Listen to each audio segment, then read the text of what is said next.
Recorded live from the secret underground lair of Crimson Cowl Comics and Collectibles,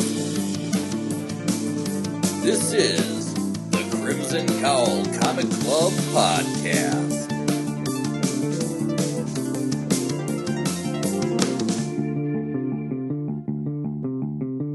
The following issues may contain spoilers.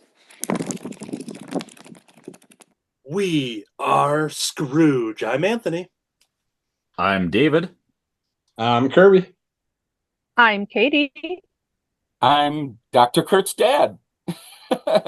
I'm Jim. I'm D-Brad.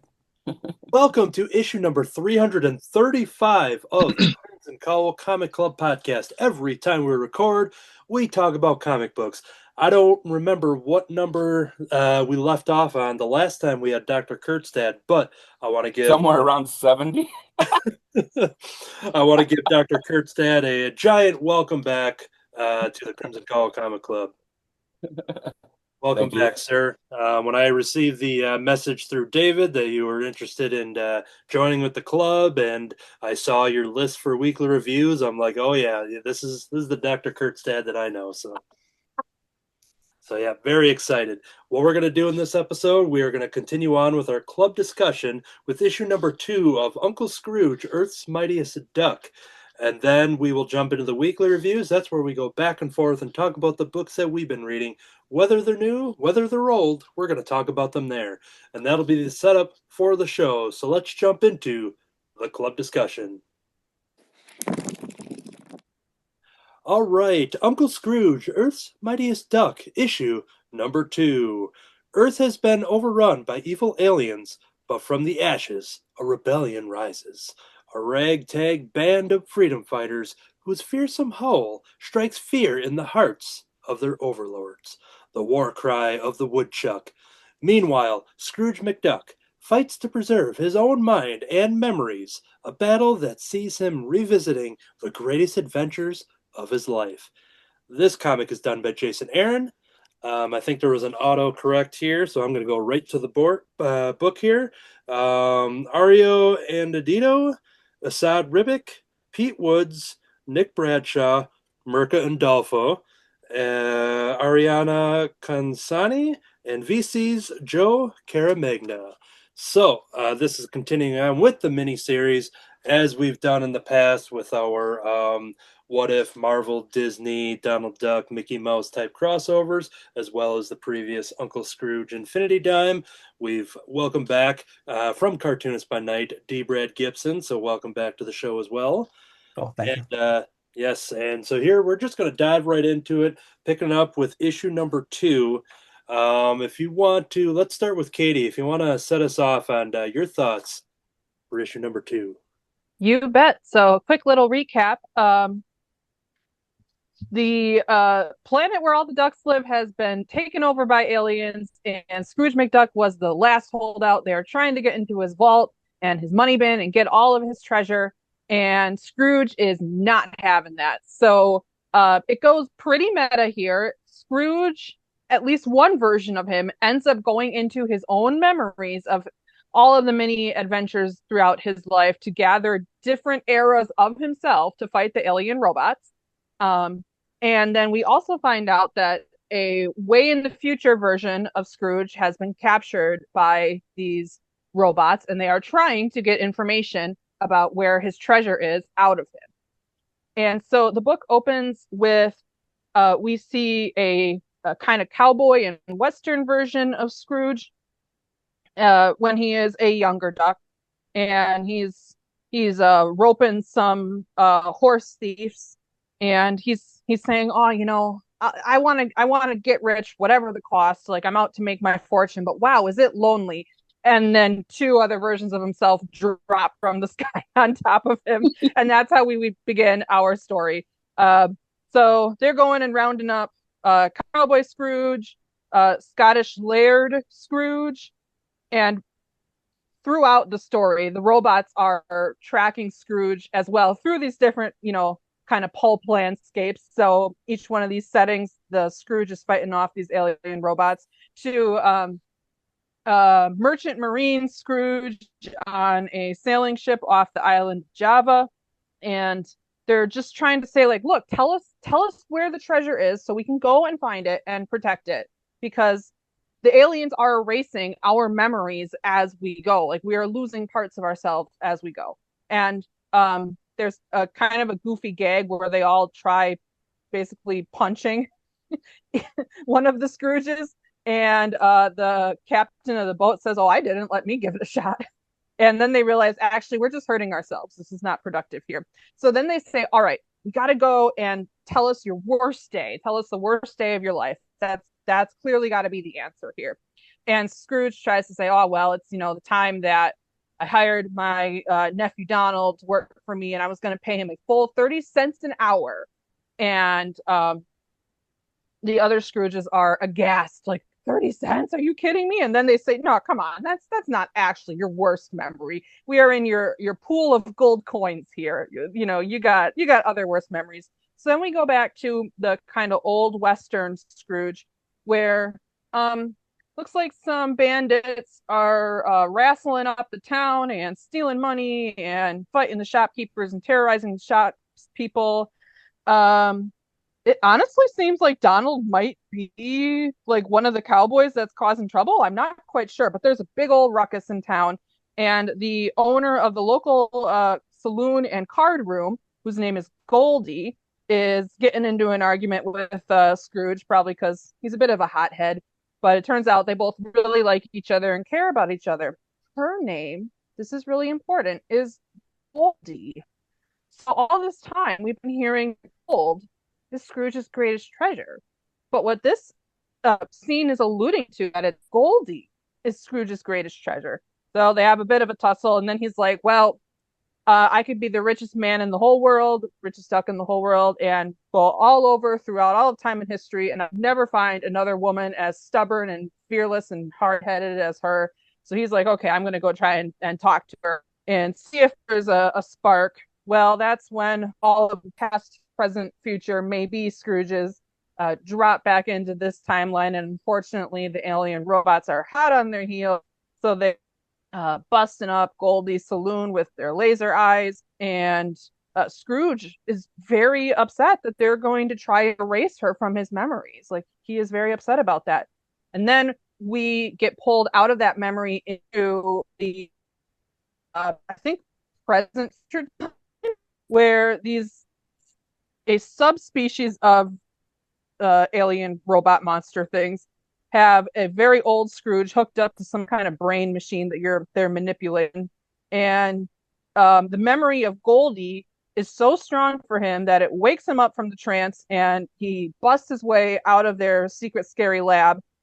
And outside, Huey, Dewey, and Louie and Donald are trying to get inside of the vault so that they can go and rescue Scrooge. They figure, well, they wouldn't just be guarding an empty vault, so he has to be in there. And there's kind of a funny cartoon moment where Donald and Scrooge are both, one's running one way, one's running the other, trying to get to Scrooge, and blonk, smash each other right on the head. And we have the Beagle Boys once again showing up in these series of what ifs, because they have the most experience for trying to get into Scrooge's vault. So Huey, Dewey, and Louie have recruited them to try and blow their way into the vault.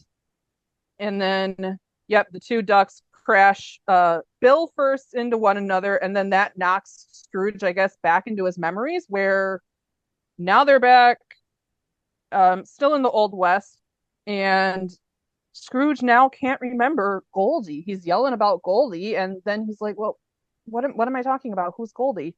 I don't know. I've never heard of Goldie. What's a Goldie? Well, and then we get some information from the narrator, and then we see that now the bad guys have captured both old Scrooge and Donald, and they're back inside the lab. So a lot going on in this book, a lot of explaining to do. My thoughts. Number one, as I read this, I just felt like Jason Aaron is dying to write a novel. I'm like, please, somebody give this guy a book deal, because a lot of words, but he has an excellent command of words. He has great flow. It's very structure to give meaning and create emotions throughout the story. And he's honestly trying to do something that's pretty, it's both very comic booky and also very high concept, where we're like, okay, we have both different timelines, but they exist in the same timeline because they exist in this person's head, but different versions of this person are able to go into different elements of this timeline. Very weebly wobbly, only goofy comic booky time stuff. And yeah, I looked it up. Jason Aaron actually has not written any novels, but I really feel like he could do that, because there are some pages where it's a lot of speech bubbles, and it manages to both encapsulate narrating the situation for the readers, but also giving us the emotions and the viewpoints and thoughts of the different ducks in a way that not every comic book is able to do so. And then, you know, the meta got a little bit complicated too, about the point where I wasn't really loving the first third of this book. I could see what he was doing and definitely appreciate the concept. It took about till like halfway, 2/3 point, where I'm like, okay, this is good for me. And yeah, this issue does a tremendous amount of work. It does a lot of storytelling and a lot of different concepts and ideas in a small space. And it seems like they're trying all the options they can to fight these bad guys, but there's something that the bad guys have over Scrooge McDuck that we don't know what it is yet. So we thought we knew, but now we don't. Now they have two ducks. Very interesting. I respect the heck out of what they're doing on a technical and artistic level. And I'm interested to see what they do in the next one, because this one, review the creative team. Our writer is Jason Aaron. There's a whole bunch of different artists, and I want to say, so from a non-artist standpoint, the art is gorgeous. Loved it. There's so much detail. I just don't have the domain knowledge to be able to talk about it. But something that I thought they did that was really cool is that each era of Duck had a different art style and indeed different art teams. So our artists are Ario Anandito, Esau Ribic, Pete Woods, Nick Bradshaw, and Mirka Andolfo, with colors by Ariana Consoni and lettering by VC's Joe Caramagna. Fantastic job. A lot of work went into this. And that is my review. I will turn it over to our next speaker. Check it out. Excellent recap there. Jump over to Jim. Your thoughts on this issue? Well, I can't say too much more. I did love this. I have to say, I accidentally read issues 1 and 2 out of order, so I was a little confused on the story until I caught up. But yeah, I liked the fact that they recruited the Beagle Boys to help them. That was kind of cool, because they were the ones that knew how to break into stuff. I thought that was cool. And there were a few things that I actually happened to read the credits before I read the comic book. And I saw that one of my favorite artists actually drew a bunch of stuff here, and I was excited to get to those pages, so that was cool. And that's Mirka Andolfo. I do love much of her stuff. I've collected many of those series. And then the scene with him riding the bear, trying to lasso the bad guys with a couple of rattlesnakes, I thought was hilarious. I don't know who came up with that design, but that is awesome. Very Pecos sort of look. Yeah. And yeah, the fact that they have Scrooge McDuck locked up in his own money bin was awesome too, and they still can't find his treasure. Yeah, that was great. Yeah, again, another. I did not enjoy the original Scrooge series, a Scrooge book, as much as some of the other What If Disney ones did, but this one is good. I really enjoyed the series, so I'm looking forward to the rest of it continuing. And I agree, Jason Aaron should be given like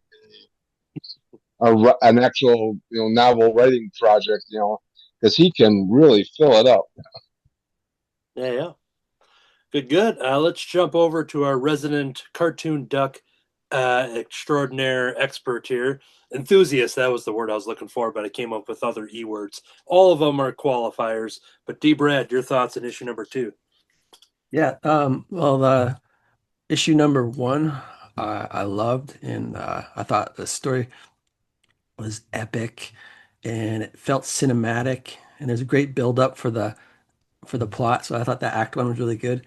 Act 2, they're like setting up some of the characters that are going to be part of the story. So I thought they did well setting up how he collects all the Scrooges. And I like the idea of the different art. I liked that in issue 1 where they had different art for the different eras. Uh, and then this time they didn't go with the traditional um, Italian artists that they usually do the Disney comics. And so it was a little more international. So you got all over the world artists. You got, I think there was Indonesia, Croatia, uh, some Americans, and then the artist that I thought did the best job was Italian, and I think that's who Jim already mentioned, Mirka, and she's I thought her drawings and the facial expressions were the um, top from what I thought. Sometimes I didn't like the look of the characters. They weren't as expressive as I think like I like to see in cartoons or animation. I'm really big on expressions being a little bit exaggerated, and so all the artists that they got, are, I think mostly aren't cartoonists. They do more realistic comic books. So I can see that, and they're very talented. But for me, I didn't like some of the drawings as much as I did in the first issue. And then um, in terms of trying to find his worst day ever, and they go to when he has to pay Donald a salary of 30 cents an hour. I can see that. Yeah, that fits with his character. But then they say to him, "No, what's really your worst day?"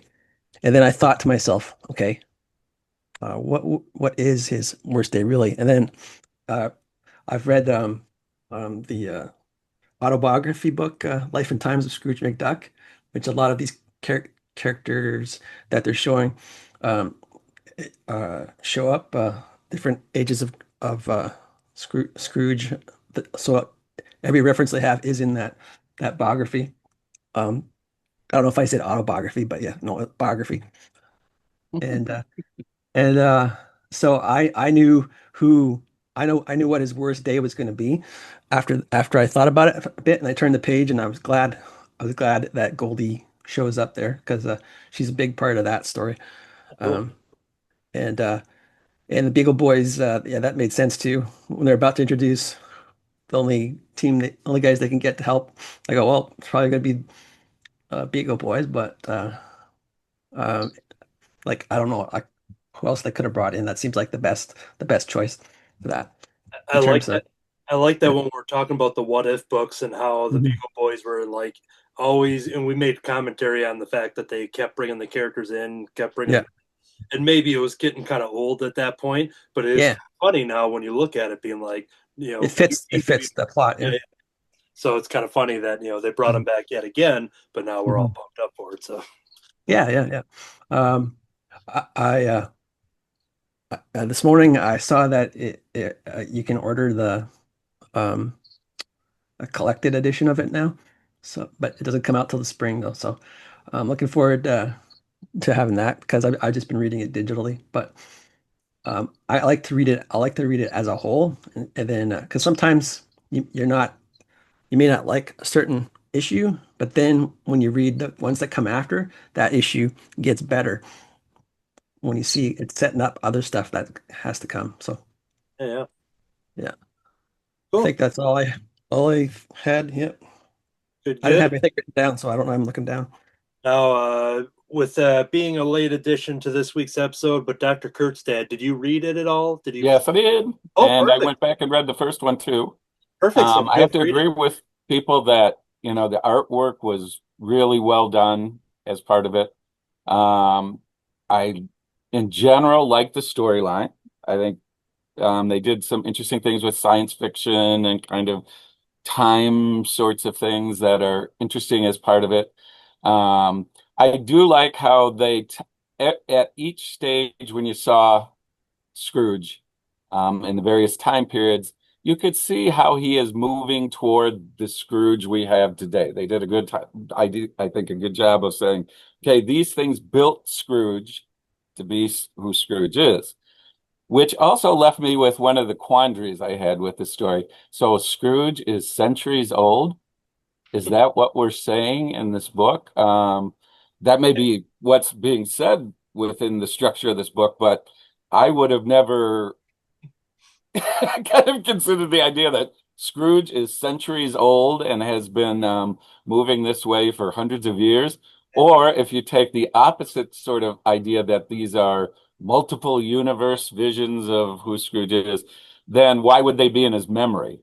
So you can't really go with this. If this is his memory, this must say that Scrooge millions of years old. Is that the normal life expectancy of someone in the duck universe that we have?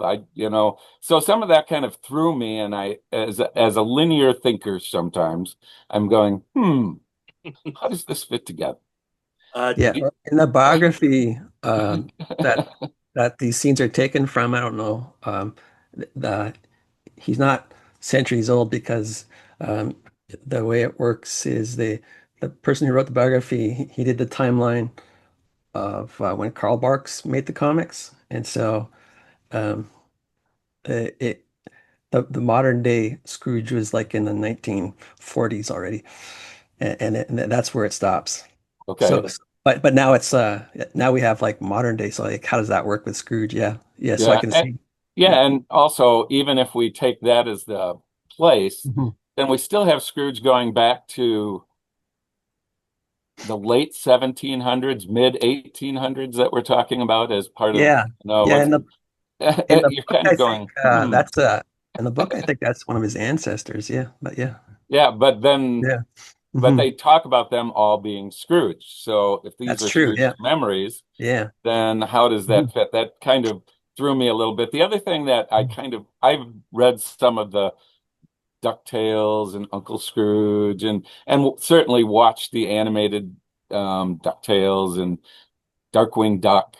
And I have to say, one thing I kind of missed within the structure of this, and again, we're doing what if and things are changed some, but some of the best parts for me of all of those are the comedic pieces that are much more sort of slapstickish or different. So you don't have Launchpad McQuack crashing a plane or totally missing the point of what somebody says, or the Huey, and Louie just pulling stupid pranks that turn out to be goofy and out of there, and Donald losing his temper and so you can't even understand him. All those pieces are missing. And so in some ways, for me anyway, as a person, it lost that comic element that I thought was really great. They had subtle ones that people have mentioned that were in subtle sorts of comedic pieces, but that kind of fun,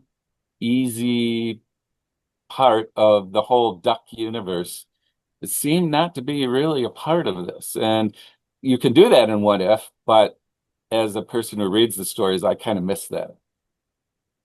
Yeah, it's understandable where it kind of leans in. You got someone like Jason Aaron, who has written many a Marvel epic events and stuff in his own independent properties and stuff too.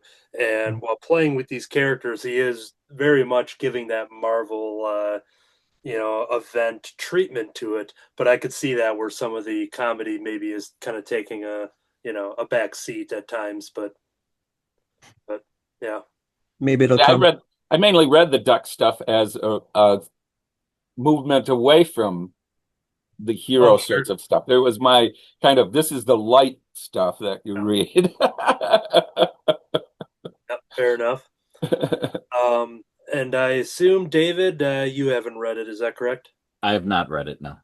And then I'm fairly certain Kirby wasn't following in on this series as well, but I just wanted to make sure everyone was covered. Is there any lingering thoughts or opinions or questions that are for this issue yet from anybody? Nope. All right. So yeah, we'll go ahead and keep reading the series. It's a 4-issue miniseries, and so we'll pick up with issue number 3 the next time. That is going to do it for the club discussion. Let's move over to the weekly reviews. First up for the weekly reviews, I have Tin Man, a debut YA graphic novel about unlikely friends.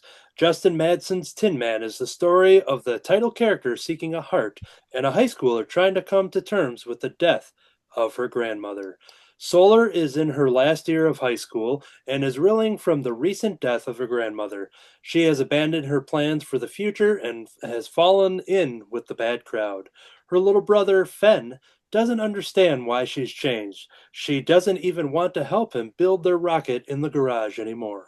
Campbell is a tin woodsman, a clunky metal man whose sole purpose in the life is to chop down trees. He longs for more, however, and decides to seek out a heart, believing that, with one, he will be able to feel things he has never felt before, and therefore change his life. This is equal parts The Iron Giant, The Wizard of Oz, Edward Scissorhands, and Freaks and Geeks. Tin Man is a story about finding friendship in the unlikeliest of places. This is solely done by Justin Madsen for writing and the art. I didn't read that blurb beforehand. I met this artist at one of the Chicago conventions in 2024. I saw some artwork that just like blew my mind. It gave me a lot of Jeff Lemire related art styles. I'll show some examples as I dive into the story. But I bought like a bunch of prints. He was easily one of those artists that I saw every print there and I'd be like, I would buy like almost every one of these. Like he's very good at taking all of the properties of your ensemble cast, whether it be like a Firefly or a Ghostbusters or even like a comedy like Arrested Development or something, and putting it to his style. He's very good at portrait work, kind of like family photos in a way, but it's done in his style. And there were so many things that I was just going through being like, yep, I want this, I want this, I want this. And then I returned to his table the next year, and because I had my eyes on Tin Man, so I'm a fan of Wizard of Oz. I like a lot of people kind of taking their stab at the Oz lore and kind of creating their own lore from it. And this was a ton of fun. Without reading that blurb, by the end I was reading this, I'm like, oh, it has some kind of Freaks and Geeks moments from the television show that was very short lived. And then I was surprised to see that right there in the ad copy there. This was excellent. This was super fun. This was full of heart. I'll start showing you. Good. Should be full of heart. Yeah. I tried because I posted a mini shout out to him in a story recently, and I was trying to think like, all right, how can I word this without saying it has a lot of heart? And Yeah. it really does. It's really touching. It's a beautiful story. You have our main kid, Fen, who goes through the junkyard and he looks for spare parts because he's very much into like aerospace engineering. He wants to build a rocket. Him and his older sister had been building a rocket in the garage, and they've been like their grandmother was like an engineer, and they had all of these dreams of doing this stuff. And Fen is a fan of a fictional character within this book, and just trying to think of the guy's name off the top of my head, but he has like comic books and stuff. So he's reading all about the space adventures of this fictional character within the fiction itself. But when their grandmother dies, which happens before this book picks up here, that is when the sibling relationship kind of breaks off as the older sibling. She goes through a lot of problems with just, her grandmother was everything to her, inspired her to do everything that she wanted to do, and all that was taken away from her. She fell in with the bad crowd, and then kind of had this, troubled relationship with the sibling and the parents, and figuring out what she's going to do for her life and stuff, and basically not wanting to do what she had sought out to do and was encouraged to do. But Fenn, as he goes through the junkyard in the very opening of the story, is when he simply sees a Tin Man, who we know as Campbell is his name, who is just sitting there, kind of down on his luck and kind of figuring out and what to do. And Fenn had found a ticking heart in the junkyard and said, "Hey, maybe this would be good for you." And basically, that starts the friendship. And they go back to his house, and he ends up like living in the treehouse. The Tin Man's living in the treehouse. The parents are very welcoming it, but as you learn about this fictional town in here, I forget the name of the town, but it has the initials that would end up being Oz, so it's like old Zalos or something like that. But what we find out is that the Tin Men are basically not treated equal. There's a lot of people that are looked down on them, and but the parents are very welcoming and stuff. So that was pretty good. But we do see a group of people in here related to our characters that have some interactions with the Tin Man and aren't too happy that he's just kind of walking about and kind of just hanging out with these humans. And on the other side, we see the Tin Man's life. And how his father raised him. And his father is very much against Tin Men having hearts because it makes them human. So when his son Campbell, they find out that there's this store that literally makes ticking hearts for Tin Men. Campbell, the son, wants to get one, but the dad is very much against him because he's like, we're not like them. So it's very interesting, dynamic between them. But this is very much just kind of a setup. I'm not giving anything away here, but this is an emotional journey of the friendship and the dynamics of the siblings and the love with their grandmother, and then the same side of it with the Tin Man dealing with his family issues as well. And I read this all in a sitting. Looking at Justin's art on his table from his other prints, I didn't really think twice when I saw just a graphic novel about the Tin Man. It has a lot of Oz related stuff that is kind of sprinkled in throughout. So you have a couple references to, Toto, and there's tornado related stuff. And there's just a lot of fun little Easter eggs along the way, but it solely is about this story, which is done in its own way that has nothing to do with, the Tin Man that we know from the books and the movies and everything. So it is very much taking its own take on it, and I absolutely loved it. I devoured it, and when I hopefully see him at another Chicago table, I know he has some other graphic novels out there too. The creator is from Wisconsin. That was a cool little find as well. So I think I'm going to be a longtime customer of Justin Madsen, and this was just an excellent graphic novel. So highly recommended it. Since I don't want to show off too much, I'll just kind of go through and show off just a little bit more of the artwork just to get an example. Sometimes if I get lost in the conversation of all, then just kind of show you some of his work there. But as I mentioned, it gave me some Jeff Lemire vibes, not only with the Yeah. style, but also like the tone of the story just kind of had that real kind of dark, depressing layer to it, where he just kind of really puts you in the mood real quick, and it's real easy to attach to that world. And then I happened to notice that Jeff Lemire follows him on Instagram, and so I was just like, okay, so there might be, he knows about him. So I just like that synergy there. That everything that I was reading from his art seems to be coming true with everything around him. So very much excited for this. This came out in 2022. This was his first graphic novel, and he's since been doing other things too. So that is Tin Man from Justin Madsen. All right. All right, we will jump over to David Gloyd. What you got for us? All right. Well, first up, this is something I've had sitting on a shelf for a long time and haven't read it yet. It is a trade paperback, Superman Endgame. This whole thing takes place of New Year's of 2000. So it deals with Y2K and things like Oh that. yeah. Which is, you know, interesting because I wasn't reading Superman. I really wasn't reading comics at that time. I was in the army at the time, really wasn't collecting. Um, so I hadn't read anything from this era of Superman, which started getting me to thinking of what I've talked about in the past, with picking up comic books that you're not familiar with and jumping into something new. That's kind of how this felt for me.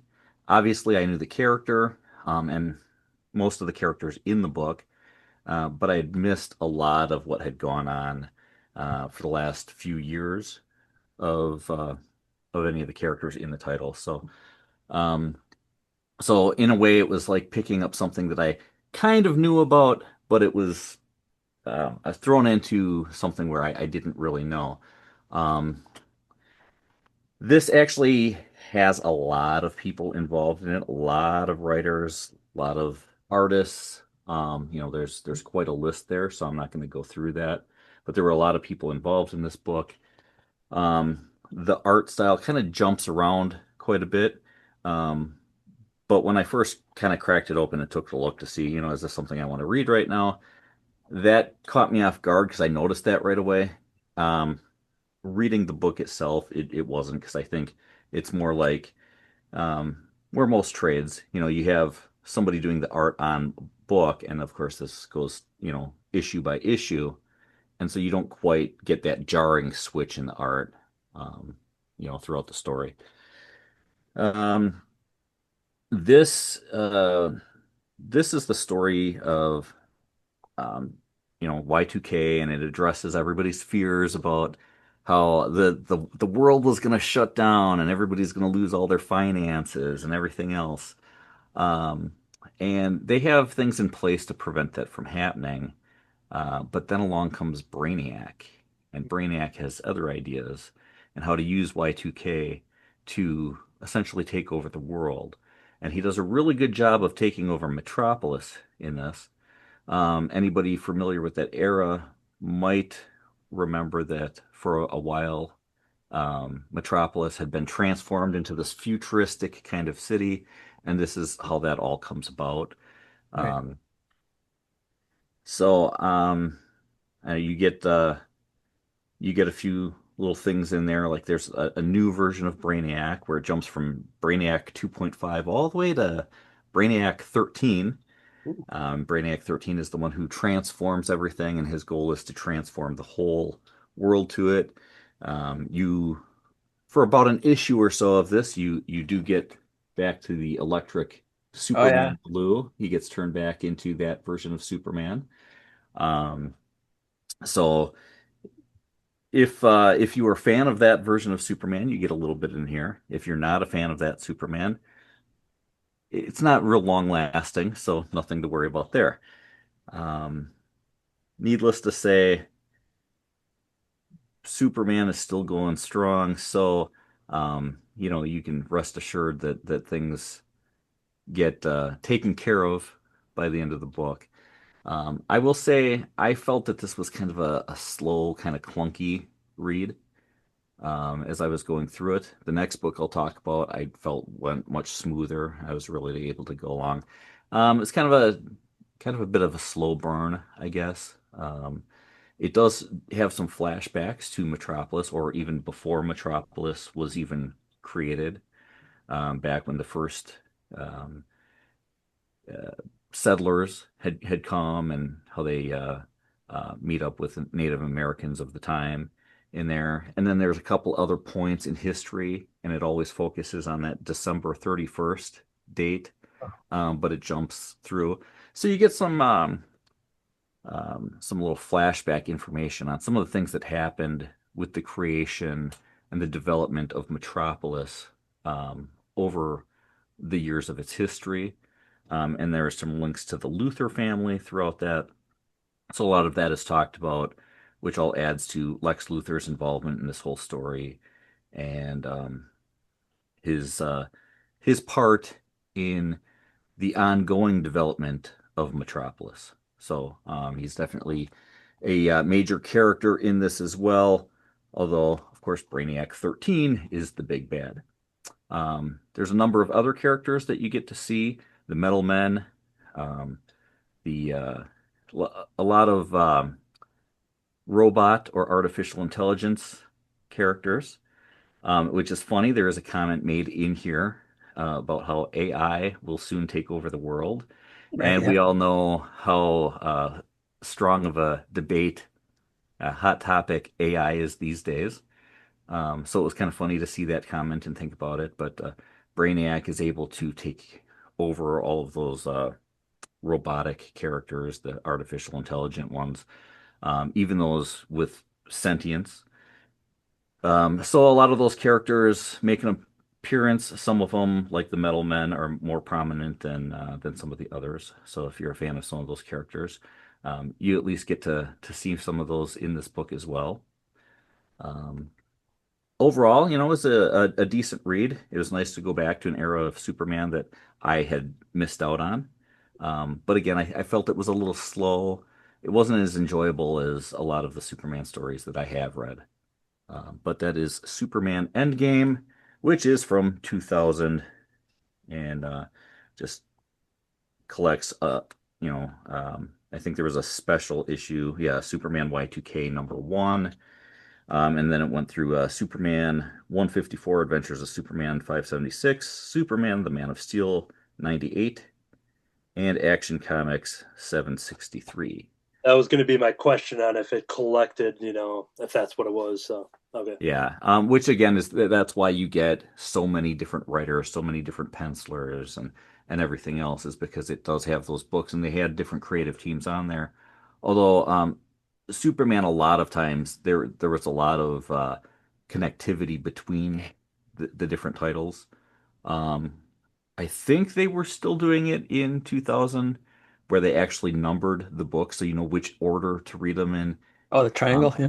Yeah, they had the little triangle thing in there, so you know which order to read them, even if you were reading The Man of Steel versus Adventures of Superman, and you're like, okay, which one comes first? They put that in there to know. So they were different titles, but in a way, it was like reading a weekly title rather than 4 books or however many books they threw in there. Um, yeah, it was maybe like 5 with Superman, Man of Tomorrow, which I think was like a quarterly book at one point. Um, so yeah, they're all kind of involved in that, and I've got a number of Superman trade paperbacks to read to catch up on, and my guess is that they're all going to be kind of that same kind of thing where it collects all of those together from the different titles, just in that order with the little triangles on them. Excellent. All right, we're going to take a little trip over to Camp Swampy with Kirby. What you got for us? Yes, from Charlton Comics, Woo-hoo. we got my beloved Beetle Bailey. This is issue 67 from 1969. I love that cover. It looks great.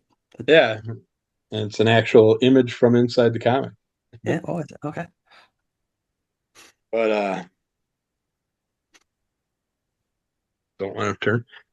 We got Beetle gets shot is our first little story here. Oh no. Like I got a they're feeling just it's gonna yelling be at okay. him. Get going. And Beetle's trying to get out of his work as usual. And he's just too sore, can't handle it. So Sarge makes him get going, and the crew tries to get Beetle out of the bed and get him out to calisthenics or whatever you want to call it. And he ends up basically in worse shape because he sat there and tried to get out of work. Because by the time everybody got done dragging him around and trying to get him out the door and all that stuff, and a doctor comes to give him his injection for future diseases and stuff. So he fights the doctor with that too, and also goes through a bunch of things. There's the doctor trying to stick the needle in the Beetle Bailey. Then you see Beetle's all laid up in a hospital bed, all kinds of cast on him, of course. So if he would have just got his butt up, he would have had a nice, healthy day. And the next story is Patchwork Package. In this issue, or this story, Beetle's sitting there doing his chores, and then he packs up something for his mom, and he just so happens to pack it up in a cake box. And of course, Sarge, seeing that it's a cake box, wants the cake that's inside the box. So he puts Beetle on some extra duty so he can somehow try and get his hands on the box. But then he finds out that Beetle put the box together for his mom, and he likes to send her something every couple of weeks. And so Sarge gets a little choked up because of it and wishes all the other men would care about their mothers as much as Beetle did. And then we find out that basically what Beetle does every 2 weeks is sends a box full of clothes back to his mom to sew up for him. Anything that gets ripped or whatever while he's doing his work. So, and Sarge luckily didn't open the package ahead of time. He once he found out it was for his mom, he let it go. Then we got the letter. In this story, it's mail call day, and everybody gets a letter, but Sarge never gets a letter. So everybody started feeling bad for Sarge because he's always there, just hoping someone's gonna give him a letter. And then finally, he gets a letter, but he gives it back to the mail guy and wants him to announce it during mail day so everybody else can see that Sarge got himself something. And he's all excited about it. And I forget what the initials were, like CJ or whatever. And so Sarge tells everybody he's got a blonde girlfriend named CJ or whatever the initials were. From Canada? Yeah. And then we find out that basically Beetle Bailey wrote Sarge a letter just to get the smile on his face, make him have a good day. So that was nice of Beetle. Then we got The Truth Hurts, where Beetle and Sarge are just going back and forth, arguing over who knows what. And then Beetle goes off, starts getting mad, just can't get it out of his head. He starts kicking things and stuff and hurting himself and beating things up. And then Sarge gets called in by his corporal, and they end up finding out that these two are just what was it? It was something really simple that they're arguing over. But while they're going through it, then Beetle comes into an area where there's soap on the floor. He slips, falls, gets injured again, ends up all casted up again. It was a very simple dispute that didn't have any repercussions for it or anything like that. Just some goofy thing that they're arguing over. And then we got the horse costume, which you'll see these oddball stories in Beetle every now and then. And I don't know who these characters are. They're not military related usually when I see these side stories. But this is a couple that are getting ready to go to a costume party. And at the costume party, they're giving out awards for like best costume, best couple costume, and best group costume. And his wife wants to go as cowboy and Indian. And he comes up with the idea, well, if we get a second couple, we can have the horse with us. So they can end up doing the cowboy, horse, the Indian. Right. And so they end up going to the costume contest and end up winning best group costume. And they want to know who's in the horse. And he pulls off the horse head, and it's the horse, of course, because they couldn't find enough. They kept asking couples, but every other couple had their costumes all planned already. So I did not see that coming. No. The horse did pretty good walking around in a horse suit without freaking out. Yeah. And then we got Double Duty, where Beetle and his buddy are raking the yard, cleaning everything up. Sarge comes out to the yard, and they're both gone because Beetle ended up getting a splinter in his hand. So they go back, and he gets this splinter out of Beetle's hand. And when they did that, they left their rakes just laying on the ground. So Sarge is all mad, thinking that they're off, slacking off. They didn't do their jobs, and they're out playing around. And of course, they were doing their jobs till they got the splinter. They came back, finished their jobs, got everything cleaned up, and Sarge's corporal, seeing that he's walking around just watching those guys, kind of sneaking up on them and stuff. So he thinks that Sarge is screwing off.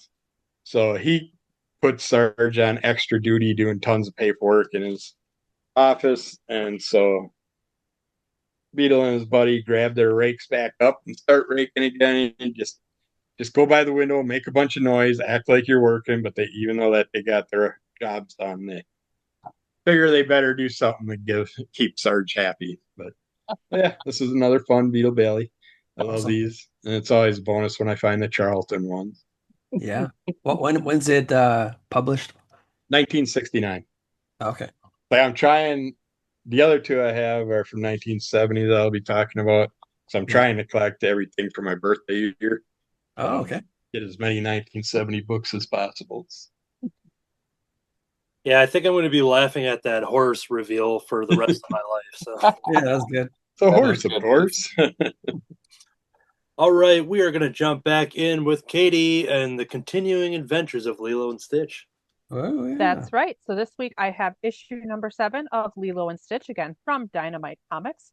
Greg Pak is the writer. Julia Giacomino is the artist and colorist. Their assistant is Simona Guida, and Jeff Eckelberry is the letterer. All right. If you recall last week, Lilo did such a great job at teaching Stitch and Tiny how to be good little citizens of the galaxy that the Galactic Confederation gave her some babysit, and she has now been promoted to a new job as an agent that is entrusted with the care and rehabilitation of 3 more interstellar terrors. This is a cute book. It's goofy, it's colorful. So basically she gets these monsters, and if you remember last week, Stitch used a ray gun on Tiny, who is a space dinosaur, was a very big space dinosaur, and then made her back into a small one, and then do a super giant one, and then a normal sized space dinosaur. So he immediately gets the ray gun. He's like, all right, not fooling around. I'm going to zap these new monsters and get them down to a more manageable size. And it seems like that idea is, kind of sort of going to work for a while.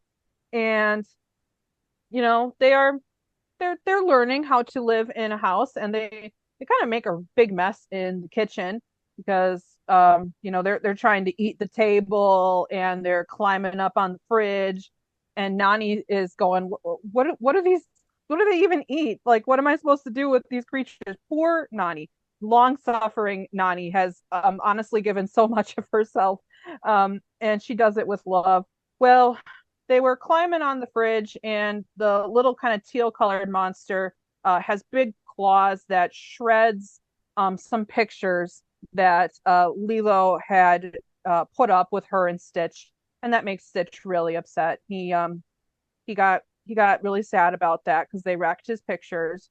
And he wants to get angry, and Lilo apologizes, but then Stitch kind of reconsiders and says, well, they don't know better, they're still learning. And he realizes, okay, he can be a good role model and show them, all right, this is the fridge, this is where we go get our food, and this is what we eat. And that's actually really good for them, and that's good growth for Stitch. So if you remember, Stitch had a high level of badness, but Lilo is helping him have goodness.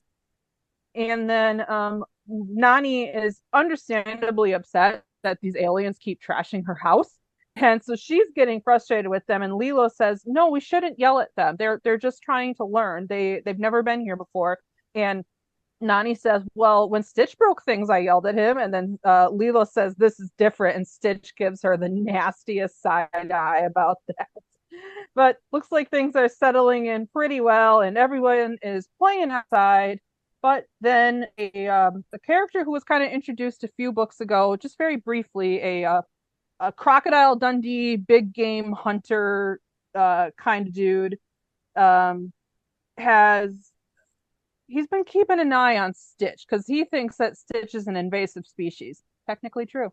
But he doesn't know that Stitch is learning how to be good. So he comes and he's like, what are all these monsters? And the mayor is with him, and the mayor said, yeah, I thought I saw some spaceships. And Nani says, no, that's ridiculous. Like, we're all right here. There's no giant monsters here. And the funny thing is the artist pans to all of the now little giant monsters who were shrunk down. So a good pun from them, because yeah, there are no giant monsters here, but she didn't say anything about tiny monsters. Um, so Lilo and Stitch are coloring with them, and Stitch is playing race cars with them. And then the big game hunter is lurking in the bushes, and he says, I knew it. You've had monsters here all along, but thank you for gathering them all together for me. And Lilo and Nani are trying to explain to him, wait, they're not monsters, but he's got his bow and arrow out, and he's gonna shoot some darts at them. And thankfully it hits one of the race cars and not the creatures, but then they all jump on him and pounce on him. And Stitch has the ray gun out again, so he's making people big, making them tiny, making them super giant. There's like a good 8 pages in this book that's just ray gun tomfoolery, and I love it. It's absurd and ridiculous. And anyway, the bad guy ends up getting uh the military comes in, and he's swiping at their helicopters, and then Stitch comes in as a Stitch missile. He curls himself up into a ball and bonks him on his head, which knocks the bad guy down on his butt. And then the military hauls him away to take him to the hospital to try and get him shrunk back down. Nobody's really hurt in this. It's all goofy, silly, cartoony fun. And he's like, wait, no, they're aliens. They're invasive space aliens. And the town people are like, well, what aliens? We don't see any aliens. There's no aliens here. There's clearly aliens here. And then Agent Bubbles shows up again, and he's talked with the mayor, and the mayor and everyone in town has agreed that, well, Lilo and Stitch and Nani just have some very odd dogs. They those like wildest dog competitions that go around the internet. They have told the town, and the town has tongue-in-cheek agreed that Nani and Lilo just adopt really ugly, weird, goofy dogs, and we're just not going to say anything about it. And nobody will be allowed to hurt them or hunt them, because even though, well, they do get into trouble sometimes, we still think they can learn, and they are good dogs after all. And the last page is the mayor says, well, we can't just let you have wild dogs running around, so they all are going to have to go to obedience school. So our last page is Lilo wrangling a herd of monsters to go to the animal training shelter to learn some manners and obedience training. And that's the end of our book. Again, it's goofy, it's colorful, it's silly. There's no real violence. Nobody's really getting hurt here. And honestly, if I were Stitch and I had a shrink ray gun and a giant ray gun, yeah, I would probably get myself in trouble with that too. Very fun, really cute. I enjoyed this series, and I look forward to issue 8. That's my review of Lilo and Stitch #7. Check it out. Awesome. Excellent. Now, it has been far too long since we've taken a trip to the Sanctum Sanctorum, and I am so excited to hear Dr. Kurtstad talk about some Doctor Strange. What you got? Yes. Well, I decided to go back and do some research because 1994 was an interesting time for Doctor Strange. Up until that point, Doctor Strange is almost cosmically powerful as the Sorcerer Supreme. But as you're entering 1994, he suddenly has lost his connection with the Vishanti and the other Ancient Ones, because he has refused to enter their war and leave Earth defenseless against mystical attacks. So now we have a depowered Doctor Strange, and things get kind of confusing. So I was going back to do some research. I actually went back to the trade paperback Doctor Strange Sorcerer Supreme #3, And you also, if you want to understand this time period, have to also understand the siege of darkness that's going on in the Marvel universe. So I went back to look at the trade paperback Ghost Rider, Danny Ketch, Siege of Darkness trade paperback. Because this kind of takes you through all that's going on with Doctor Strange at this particular point. But strangely enough, before I got too far into what I wanted to research, I ran into another piece in the Doctor Strange trade paperback, which I'm hoping I can call up here on my Kindle. Strange Tales from November 1994. The artwork in it, I think, is really great. It's a different kind of artwork than you normally see in the Strange Tales variety. It starts out with a card game going on between the Thing, Johnny Storm, and Nick Fury. And they're trying to regale each other with their great adventures that they have, some of them seeming totally crazy.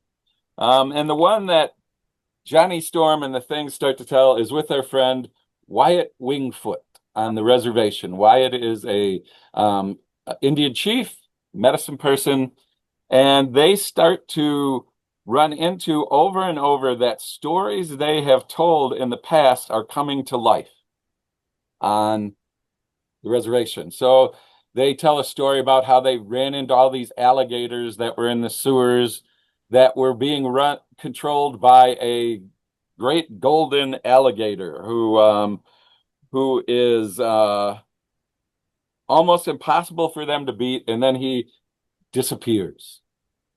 And then on the reservation, the same creature shows up again, even more souped up than they ran into them in the sewers. And as the tale unwinds, what we find is that stories are coming to life. That there's some force in the universe that is taking their stories, bringing them into the real world, and magnifying them.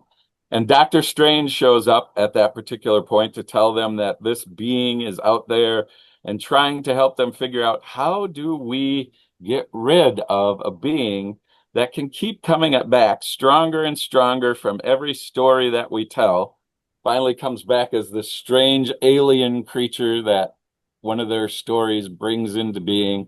And they have to figure out, what are we going to do now? And eventually the story becomes a great serpent from one of Wyatt's stories.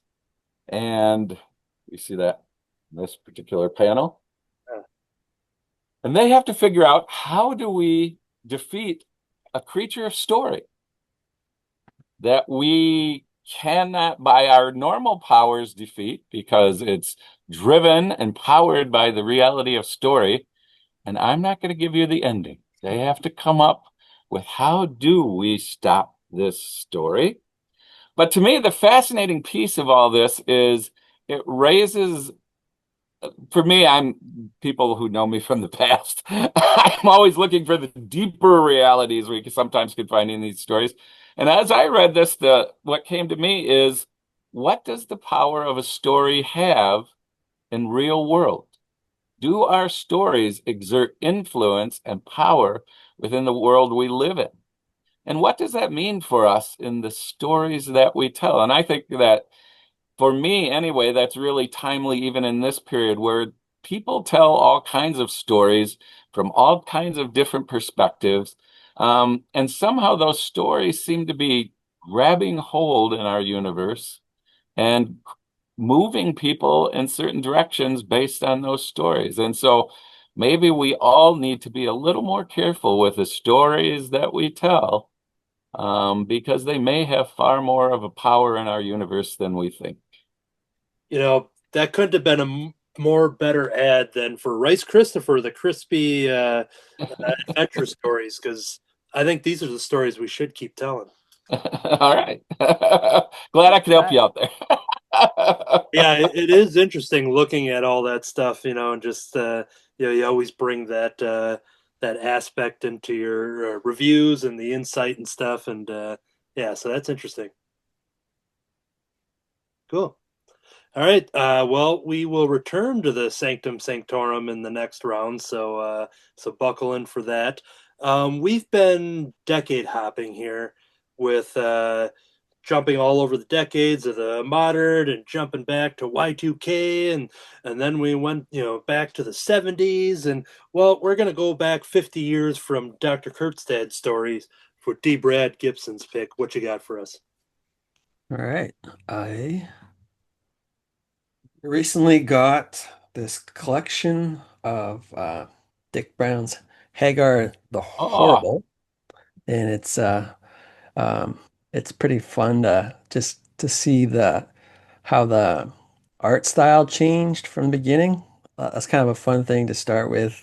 Like if you look at Peanuts over the years, how Charlie Brown and all those characters changed, and even Garfield was like this big giant, kind of ugly looking cat, and then how he changed as well. And so Hagar didn't change too much. There's just some tweaks there.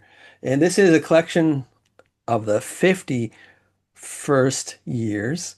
I thought that this would be for like anniversary, the 50-year anniversary, but maybe it was. But he came out in 1973, so it's a couple years late coming out, and it does give a little bit of background of how it came to be and who the artists are in the front, and then also in the back it tells a little bit more about. Oh, that's not a little bit more about the creators. And there's some articles of a Hagar movie that almost was that never happened. I remember seeing a Hagar animated special at some time, and then I think he may have been part of a show. I don't know if he was another special I saw where there's a collection of other comic strips that were turned to animation. Uh, and But it's kind of neat how if I look at some of the first weeks of Hagar, it doesn't look like it's very he didn't really use um his lines as much. It's quite sparse here.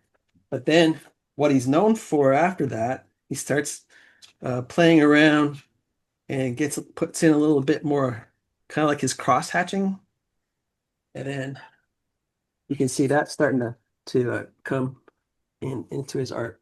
And so I think maybe like after like the first year, that's the art I like the best. And he's got this little thing around his eyes that he doesn't have anymore. And I go back to some of my early drawings I did as a kid, and I didn't realize how much I know I was influenced by Mort Walker's drawings. And I know Dick Brown and Mort Walker did High and Lois together, and so their styles are quite similar. But a lot of my characters I came up when I was a kid look a lot like Hagar, but shaved without the beard.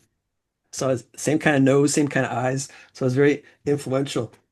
Um, and of course, it doesn't collect every single comic strip, so it kind of highlights each year. And but there's a good amount of And sometimes you get the same strip back to back, which I noticed when I was reading it. yeah, I'll get to that. Yeah, yeah, yeah.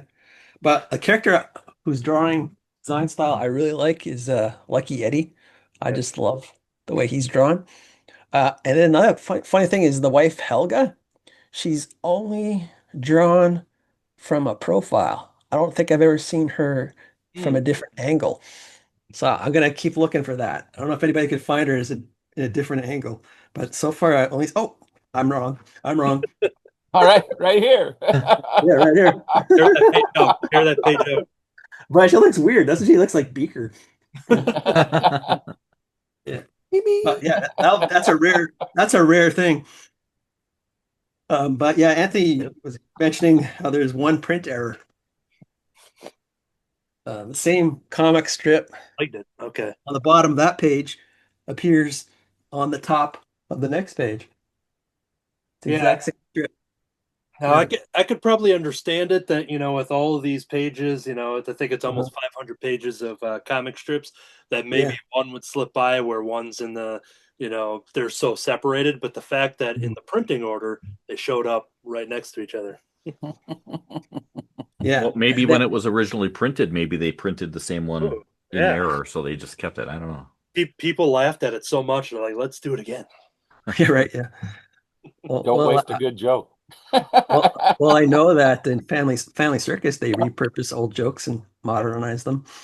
I'll say this: if I saw that horse reveal gag from Kirby's review, if I saw that back to back, I wouldn't complain. That would be great. No. Yeah. Yeah. So I'm very happy with it. I just love seeing the history and how the character drawing styles changed. After Dick Brown retired, his son took over, Chris Brown, and his drawing style is pretty close to Dick Brown's, similar style. So you don't really notice too much of a change. Where I do notice a change is when Chris Brown draws less, and then one of the assistants takes over, and they stop putting Chris Brown's name in. They just put Brown, and so he's like a ghost artist, I guess. I noticed that the style does change a bit there. And like Hagar kind of has a smaller head. Um, in there. His head's a little bit smaller now. And then Chris Brown did pass away a few years ago, and so the same artist, I think, does it full time. In the current version, I guess it's now called a legacy strip. Some people call them zombie strips, where they keep on with the comic strip after the original artist has passed away. But usually it's from family members or people who have been trained under, for the most part, but there's some connection to the original artist. And that made me excited for another um, book compilation, but it's for 75 years of Mort Walker's Beetle Bailey. And that is something I'm looking forward to going over next, especially after Kirby showed his Beetle Bailey. I said, "Oh yeah, oh you got it, Anthony." Ooh, all right, nice. All right, that's all I Anthony have. is everything. And I've got over 30 years of raving mad super guy. That's right. All right, over 30 years, awesome.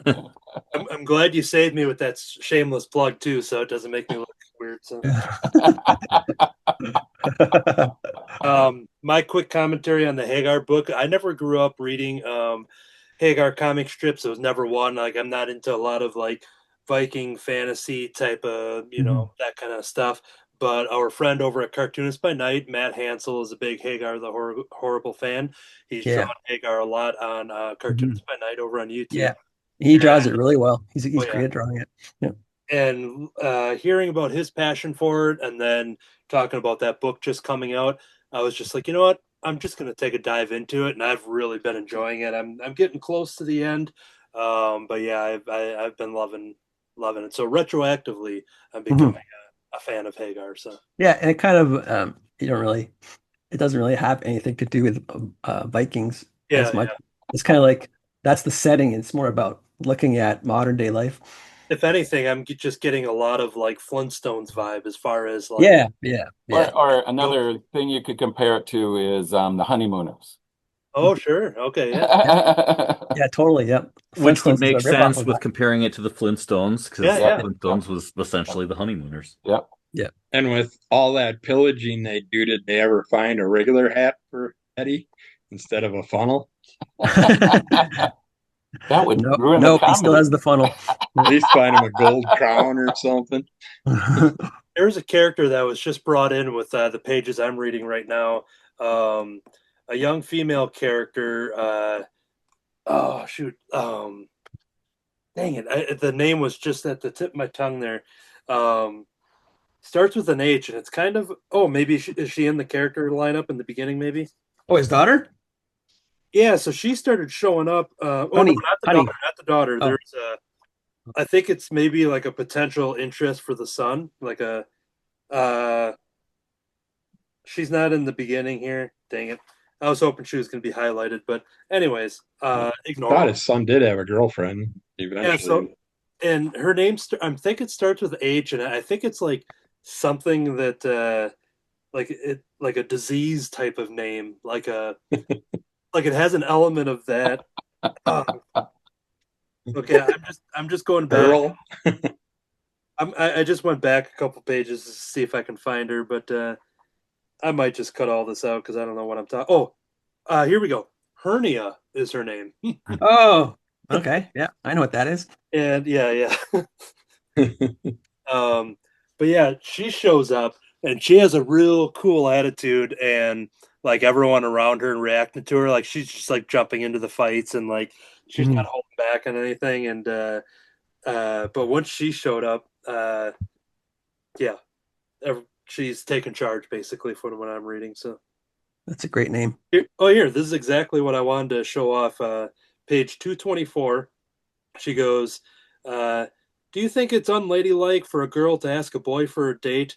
And Hamlet, the son, goes, no, I think it shows true equality and mutual respect. And then she says, good, let's go, and just drags him. So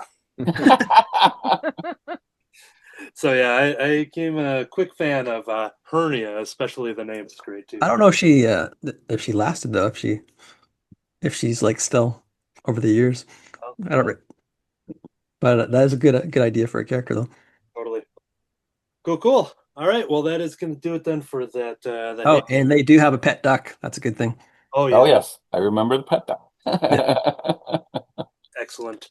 All right, next title here. This one I took out of the stack as I was looking for an issue number 1 that I haven't read yet, and I didn't remember if this was given to me in an order or I don't remember anything about this, but I really enjoyed it. It's called "Love Me: A Romance Story." New York City, sometime in the far future, where robots like JoJo have taken over the tasks humans no longer want to perform, like driving a taxi. Jojo is pretty happy with his lot in life, but feels as though something is missing. Then he meets Gilda, and it's love at first sight. But the course of true love is a bumpy one, and Jojo is going to find out that firsthand when he discovers that Gilda is entangled with the mafia that runs his beloved city, and they're very much against this potential union for their own reasons. Watch out, Jojo. They didn't talk about the mafia stuff in this first issue, so that was news to me. This is done by, I just have to go to the page because it autocorrects sometimes. Francesca Perillo, Stefano Cardoselli, Lorenzo Scaramella, Buddy Boudouin. I apologize for any of the pronunciations. This was excellent. This was a lot of fun. What really attracted me immediately was this insane artwork.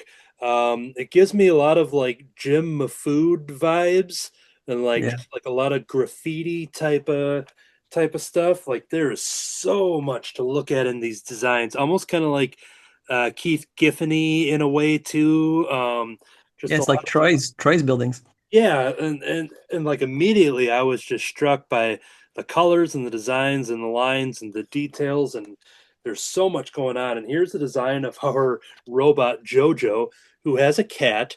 The cat's name, which I will try to remember as I flip through here.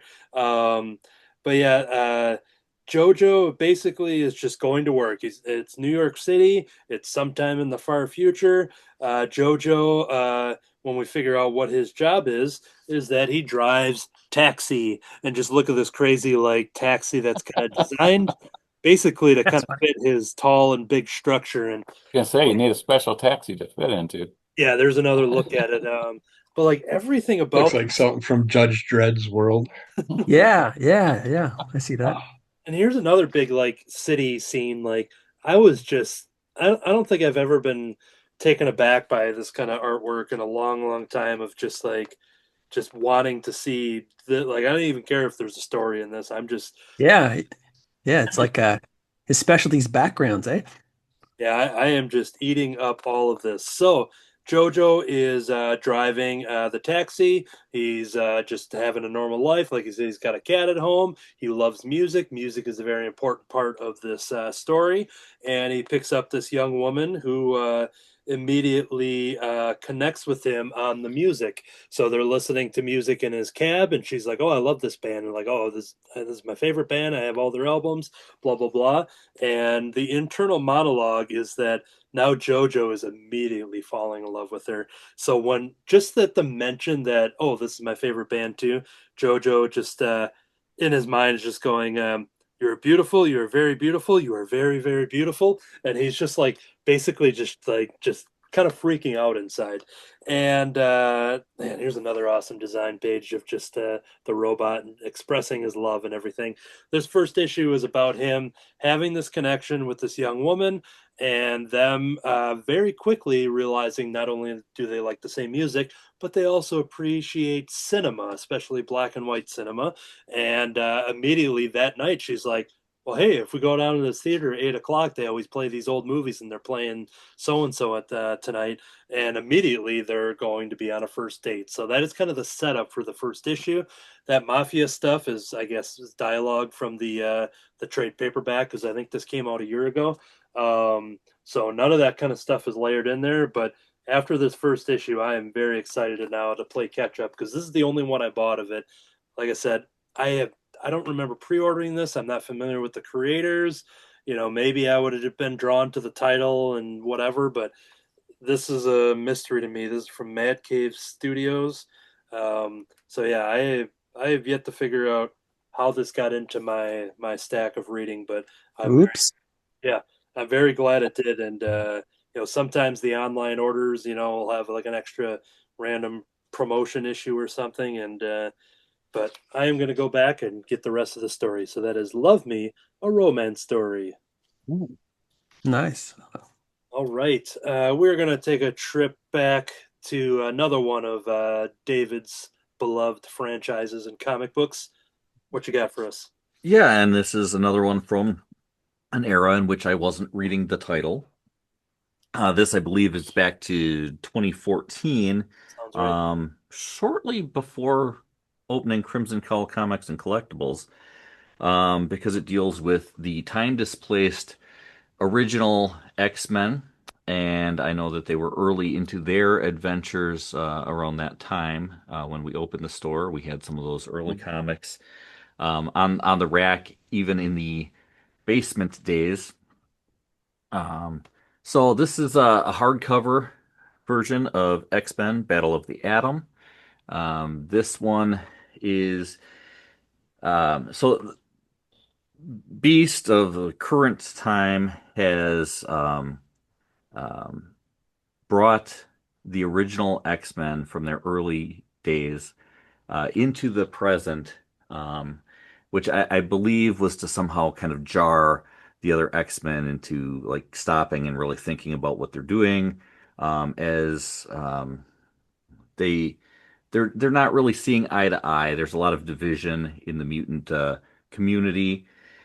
And so that was kind of an effort to do that. And then, the original five kind of go, well, we don't want to go home. We don't want to go back to where we came from. And so Battle of the Atom is dealing with their decision not to go back. And then the rest of the X-Men kind of also being divided on that.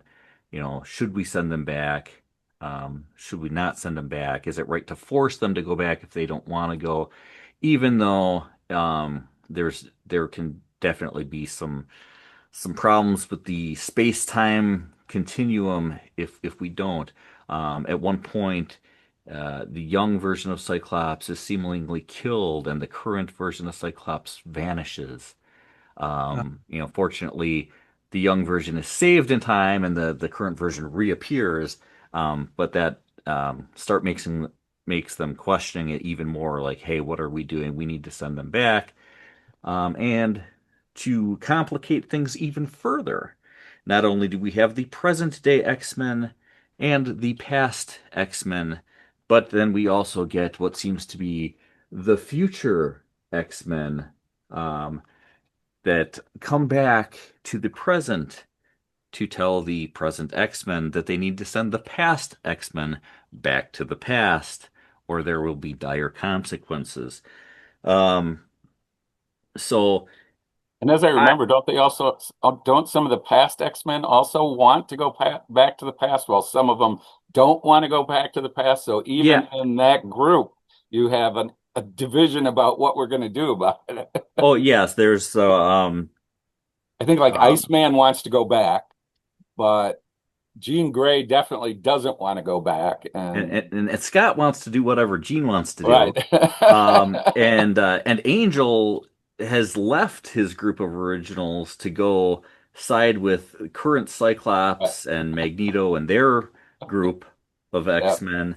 Um, and yeah, so it's this big thing, and you get Kitty Pryde and Rachel Summers, who are in agreement that even though it might not be the right thing to keep them, to allow them to stay, they also don't feel that it's right. They don't feel right about forcing them to go back, so they kind of take that side. So yeah, there's a lot of sides, in all these groups. And then there's the question, are these future X-Men really who they say they are? So that becomes kind of a big point of the story too. I haven't read this whole book yet. I'm only about 4 issues, 5 issues into it right now. So I've got some reading to do. Um, but I will say this book has been an easier read for me. I think it flows better than the Superman Endgame book that I'd read before jumping into this one. Um, that book I kind of felt like it was just taking me a while to get through it. And this one, even though I haven't finished it yet, it seemed like it took me a lot less time to get there. It had a better pacing about it. Um, there were some interesting things. There's all these different characters. Um, and it's not that I was confused as to who the characters are. They kind of they make introductions. Um, but it seems like it all comes together quickly, and it keeps going a lot faster than the other book did. Um, and it's not to say that there's not anything wrong with different, writing styles and different pacings of stories. Um, sometimes even in one comic book, sometimes it's good to kind of slow down and take a breath and let it kind of build up a little bit. But I will say this was a good change of pace, as slow as the other one was. I was delighted to start reading something that was really moving, and felt like I was getting somewhere. Um, but again, this is an era of the X-Men where you have, you know, um, past, present, future, sometimes in the same versions. Some of the future X-Men are, you don't really uh, know that they're not the typical X-Men. You've got kind of a version of Iceman in there, and you've got a future Beast in there.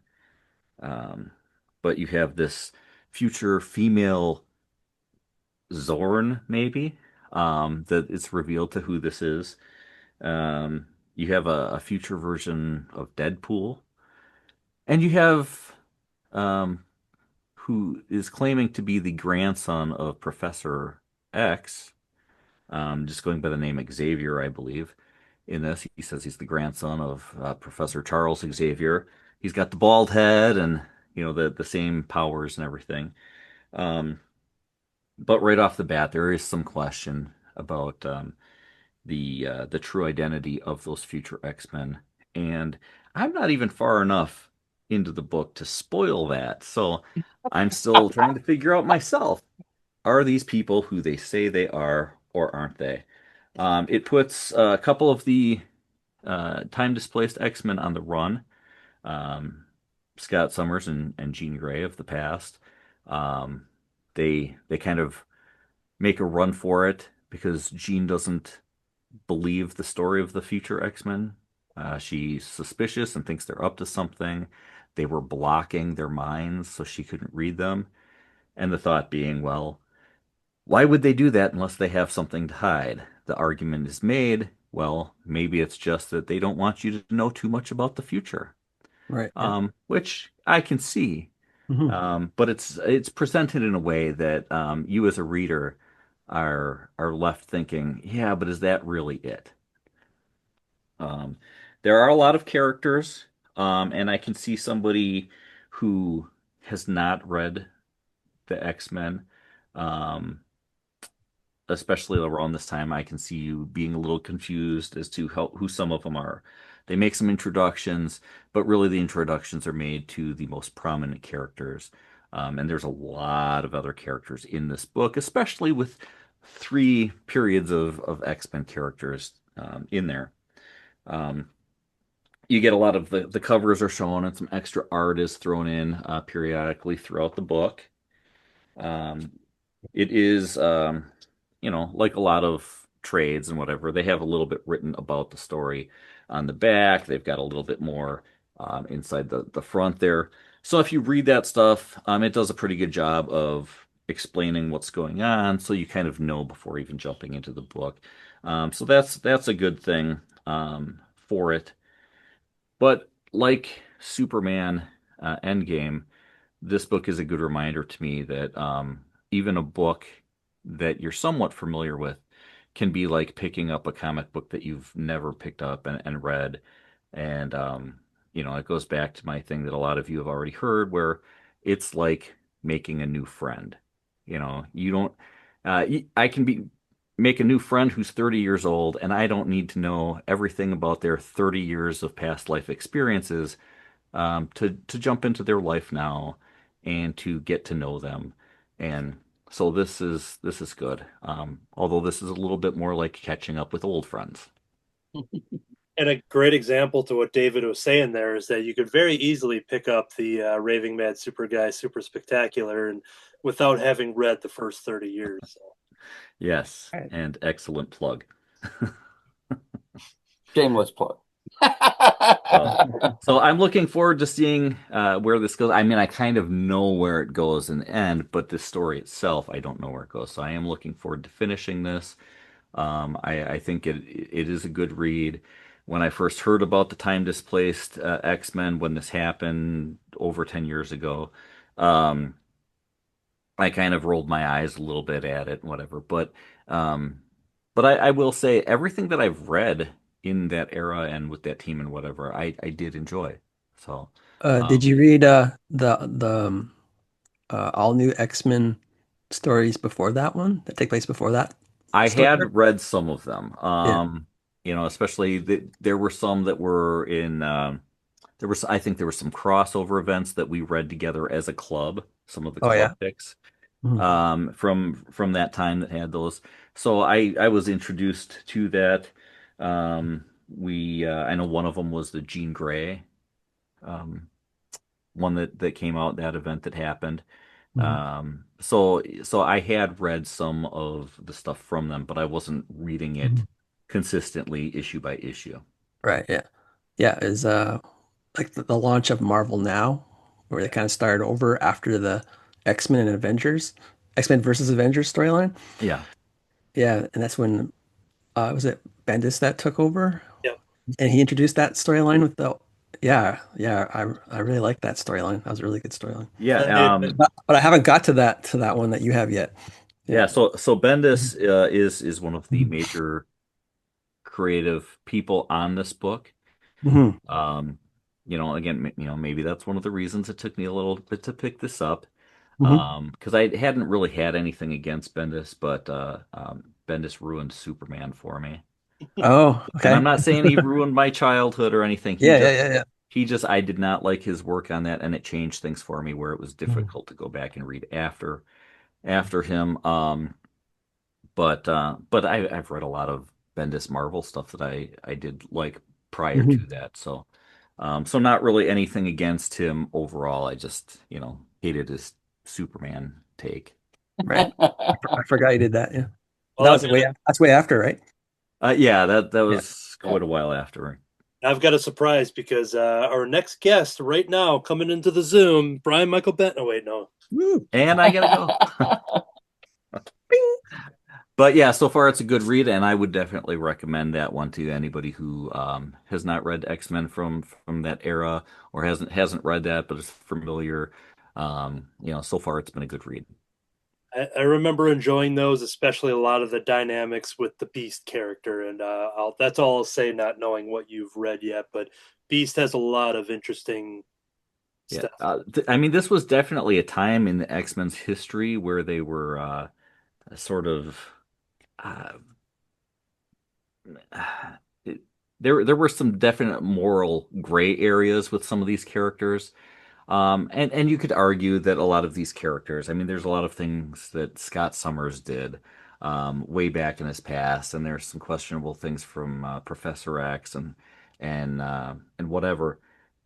But a lot of that is brought together kind of in this era where you're getting a lot more of that from, Professor X. During this time, he's dead, for however many times he was dead. That's one of them is this era. He's dead. His brain is a Um, Red Skull or something, isn't that what it is, or something? yeah, not quite yet, but this is shortly after Cyclops had Yeah. during the Phoenix thing where Yeah. he was one of the people powered by the Phoenix and he killed Professor X. Um, this is all kind of in the aftermath of that, and it really divided the X-Men. So you've got that. You've got Beast, who has developed this history now of doing just whatever he wants to do, regardless of the consequences. Maria Hill, actually, there's a part in there where she brings that up. Or it's funny because she mentions that everybody thinks that Wolverine does whatever he wants, but at least Wolverine has a code. It might be, kind of a twisted code, but it's a code. Whereas Hank McCoy, he really just does whatever he wants. So it's one of those things, and that's come up around that time too, where Hank McCoy was, yeah, he'd already done things before, like the questionable experiment on himself that made him blue and furry.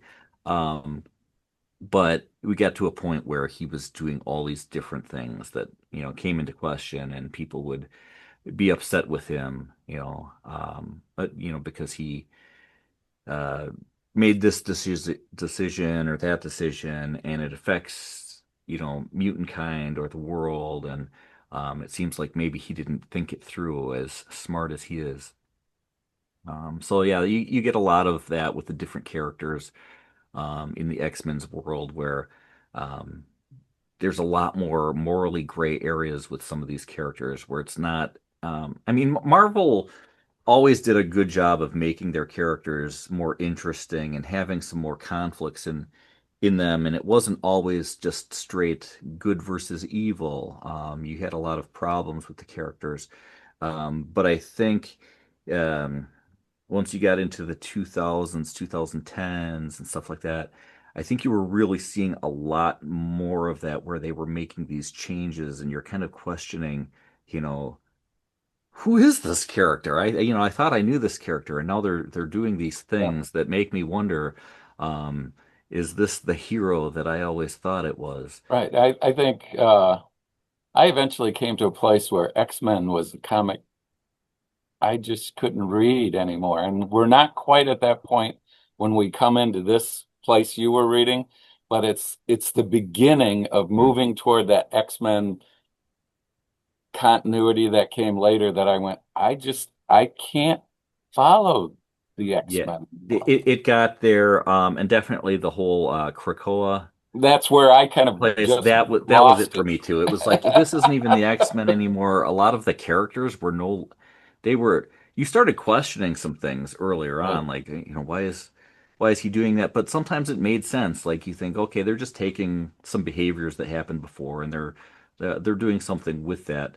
Whereas that era, there were characters that you were reading it, and you're like, Yeah, this this isn't that character. right. And Um, the whole, for me, what began as a really powerful sort of struggle with inclusivity and how do we become um, a, a world that can include everyone to the X-Men became the antithesis of that.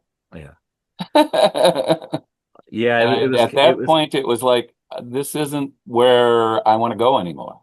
Yeah, it kind of became almost like what Magneto's vision for mutant kind Mhm. was, where they stopped fighting for that dream and started forcing some other vision upon the world. And I think it just, for me, it did some irreparable damage to the Yeah, story. that's kind of where I So it was was. kind of around the same time that I stopped reading Superman with the decisions that Bendis had made on that kind of changed it. Probably not as irreparable for me with that as what the X-Men did, and I just kind of went aside from saying, "Oh, this was all a dream." There just wasn't a way to fix some of the things that they did that so with that. So I haven't read since then. But this at least this I still found interesting. I think you still had a lot of characters that still believed in the dream, and they were still um, Yeah, kind of having that fight and that struggle. And I think it was important because the X-Men really was always the stand-in for minority groups and um, things like that. So it was always good to have that, even if you were having both sides of that conflict mhm. portrayed in it. They got to the point where it was just the other side, where it was no longer fighting for this peaceful coexistence, but to just force your ways onto the rest of society. Um, and I'm somebody who believes in peaceful coexistence, regardless of race, gender, you know, any of that stuff, religion. I don't have to agree with somebody to be able to peacefully coexist with them. And I think the change that they made with the X-Men books, um, it just altered that too far for me. Well, we're going to get a little lighthearted now with what Kirby has to talk about. What you got for us? All right, back to Charlton. We got Blondie issue, looks like 187 from 1970. This is another one that I'm a sucker for. Yeah. Uh, Start out, we got Blondie telling Dagwood to take a nap, and Blondie is a volunteer. And when he lays down, she starts to remember some chores that need to be done. And he's like, well, I'm going to take a little nap and think about it. And then eventually gets talked into some more things. And then he decides to go outside to work on the antenna on the house and stuff, but realizes that he doesn't have his ladder there anymore. I forgot where it was, but someone's borrowing it. And so the neighbor's having some work done. So Blondie's like, well, why don't you go over and borrow their ladder? But they just happen to be on lunch during that. And so when they come back, they notice that he took their ladder. So they come and take their ladder back from him. Then Dagwood's stuck on the roof. So Blondie throws a pillow up to him so he can take a nap while he's waiting to get the ladder back. And no one ever brings the ladder back because they're mad that he took it in the first place. So eventually, the thing that cracked me up about it was eventually his son helps get him down and stuff. But we see, I know it was there. I know I didn't see it. Yeah, right here. Daisy is on the roof with him. Yeah, Oh, yeah. in one picture, which I don't know how Daisy the dog climbed up the ladder to go hang out on the roof with him. And then later on, when he's on the roof, Daisy's nowhere to be found. So I'm not sure how Daisy got down once the ladder disappeared. Whoops. But yeah, I think that was a little misprint in there. But yeah, as he's sleeping, he all of a sudden slides down the roof and then he gets stuck on the edge of the roof. His pants are stuck in there. So the actual repairman shows up during all this and goes up there with an axe and chops him out off the roof. Gets him down from there. And then his son and wife have a sheet that they're going to catch him with, but he ends up going right through it when he comes down because they can never get a ladder back there, which was kind of weird because the new repairman's there. He should have a ladder. Right. But yeah, things happen. Then we got Blondie in the phony. This one, Dagwood decides that he wants to get into artwork, and he gets all dressed up like an artist and gets ready to do stuff and do a picture, and he goes off into a room by himself. And while he's in there, Daisy's the subject matter. So he's planning on drawing Daisy. But some things happen, some jumping around and stuff, and all the paints get knocked over. The canvas gets knocked over. And then Blondie comes in. And when she comes in, she sees his artwork and gets all excited for it because it's got all the different blotches and stuff on it. I think I got it on there. And so she's all proud of what he did, and tries and talks him into doing another painting. And he's like, I got my inspiration now. I'm all ready to go. So what does he do next? He goes to paint the house. Oh, He's done with the artwork. He's like, I'll just go back to my normal painting style and be done with that. So then we got Dagwood in Elmo is an Elmo. Elmo is the little annoyance in their little circle. And he's basically babysitting their youngest. And while they do, the youngest is crying because the ice cream's dripping all over her hands. And so Elmo takes the ice cream from the kid and shows how to lick the ice cream. And in doing so, just ended up eating the whole ice cream. So Eggwood ends up having to give him some money to try and get him another ice cream cone. Couldn't get the ice cream cone. And eventually Eggwood, trying to nap and all that, could never get his nap in, and eventually just sends him back to his mother. It's like gave him something to do there so he could go back and annoy her instead of annoying him the whole afternoon. Then we got Blondie in Play Ball, where Eggwood could fit into his old baseball uniform and ends up getting a coaching job.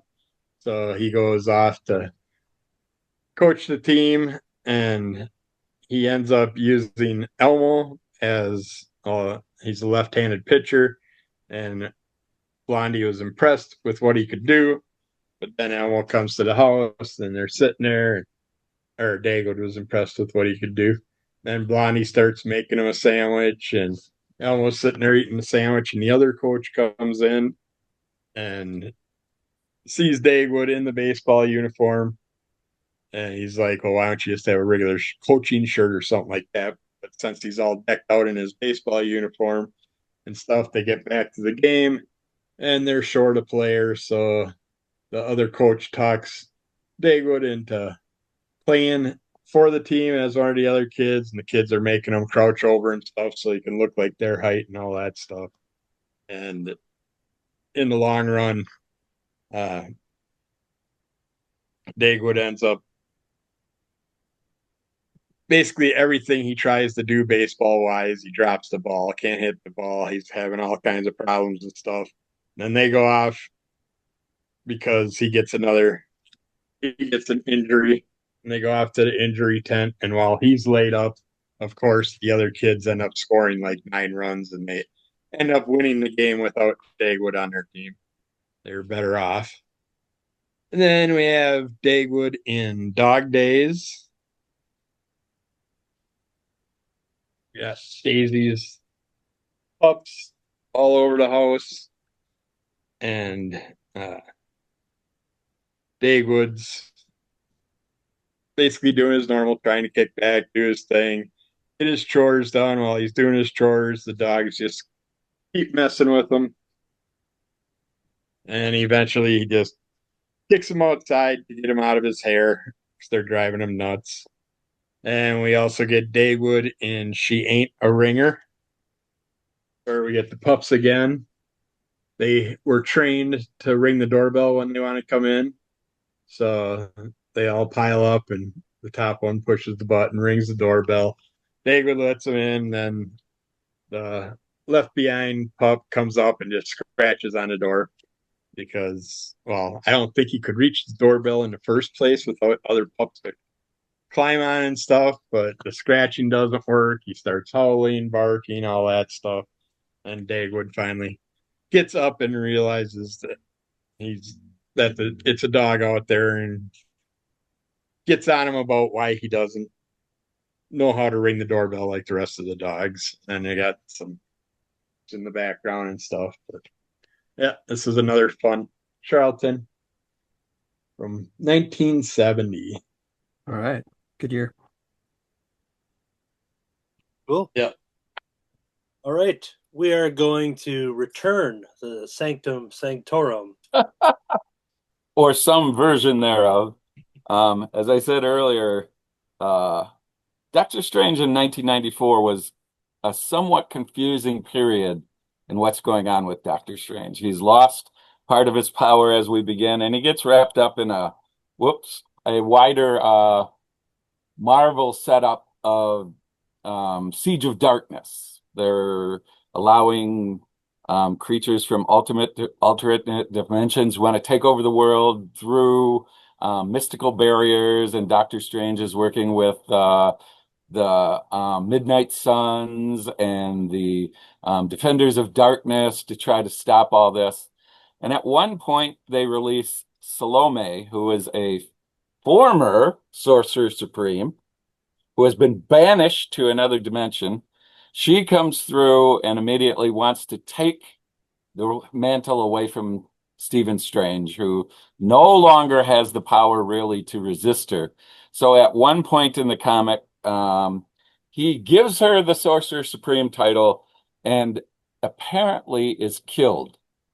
He disappears. He's disintegrated into nothing. And suddenly another being called Strange appears and starts cutting through all of the dark forces. And you're left to wonder, what the heck happened to Doctor Strange? All of this. And it's not till annual number 4, oops, that we finally get the full story of what happened, as Salome now is confronting two beings that have been set loose by Doctor Strange. Dr. Stephen Vaughn, who is a Wall Street whiz kid who's making tons of money and seeming to manipulate all kinds of people with hypnosis, and Strange, this dark creature of magic that nobody... And what we find out is that what happened was the magic that Doctor Strange used was time magic. And he froze everybody in time for 1 second except himself. He gave up most of his life force, creating 2 artificial beings, Stephen Vaughn and Strange, to carry out his will while he retreated into a time-neutral dimension and started to draw off the power of the earth. But in the process of doing all this, when he was fighting Salome, he took part of her dark energy into himself. So now he can't destroy her without destroying himself. So he's trying to figure out what to do to gain enough power that he can go and release her power from himself and yet also stop her. But also Salome now reveals to these 2 artificial beings, but he created you and you're just going to disintegrate. You're just going to go back into the mystical force he created you from. And up till now, they've been helping Strange gain things he needs to get forward. But suddenly they realize, why should we help him? He doesn't care about us at all. We're just pawns in this process. And so now we are suddenly left with this strange division between Doctor Strange himself and the creations that he's made, who now are not sure about helping him at all. And we are left at the end of the annual with, so where does this go? Will Doctor Strange just reabsorb these two now really beings who have gained their own autonomy into himself? And also a piece of it that's important to know is that they are the worst parts of Doctor Strange. Parts he does not necessarily want back. The anger and frustration of magic set loose with no control, which is Strange, and the manipulating usury of Dr. Stephen Vaughn. These are the darkest sides of Doctor Strange that he's cut loose. And will he take them back at the end of the annual? We are left with that question of what will Strange do now? And there's a lot of, I think, interesting moral pieces that go with this. Is our darkness a part of us in such a way that to divide that out from us, we are less than who we are? Can we wear masks that only show one side of ourselves at a time and hide the other pieces of who we are?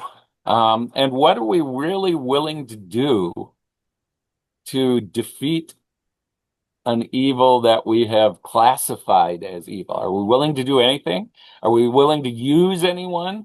Are we willing to destroy anyone to get to that victory? All these things are a part of what kind of suddenly crystallizes in annual number 4 of Doctor Strange, which I think creates all kinds of interesting story elements and elements that make us look at ourselves in new and different ways. And we'll come back in a minute and get to what actually happens at the end of all this art. Yeah, and before we do that, we go back to getting a little more lighthearted, because Kirby, you're up next with the next one here. All right.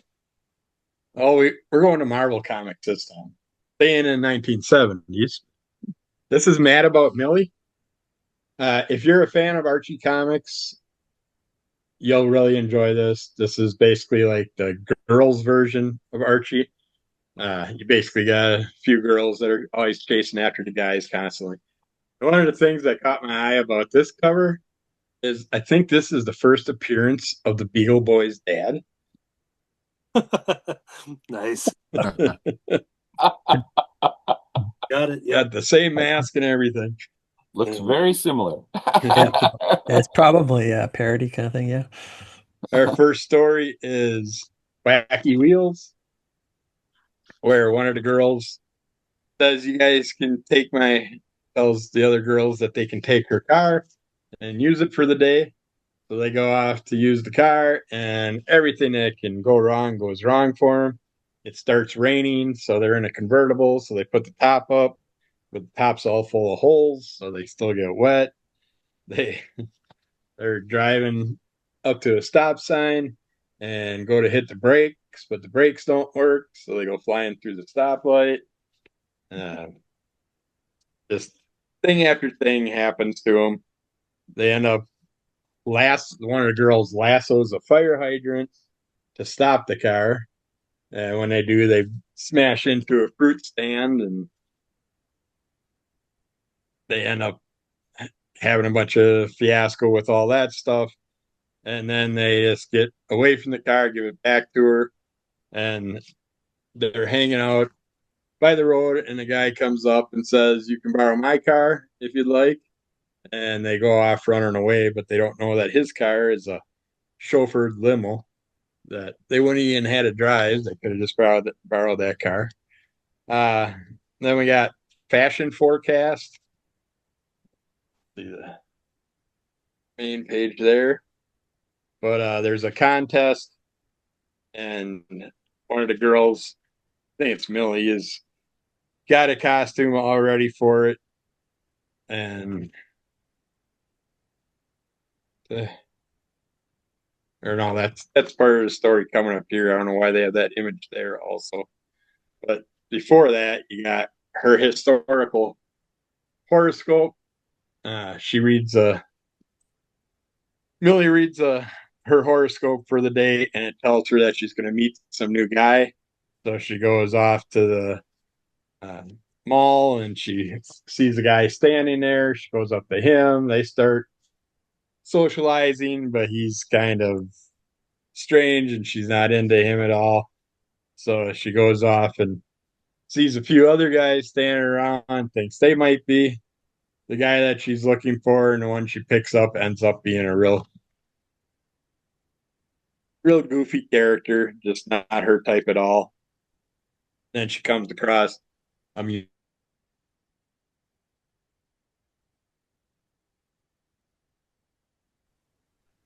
So Did we Kirby, have- your video has frozen. I don't know if you can hear us, but and he wants.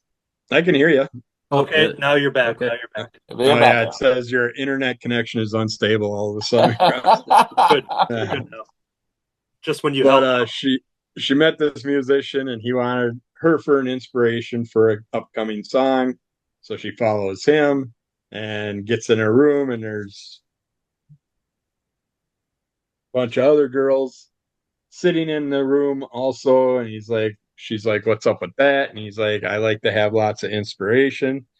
So she leaves him, and then she goes home, and her friend comes home, and he's got a brand new coat. And she's like, "Well, that's what my horoscope meant." And it's like a guy was going to come home with a brand new item instead of her finding a brand new man. And then we got Millie gets the guy, where again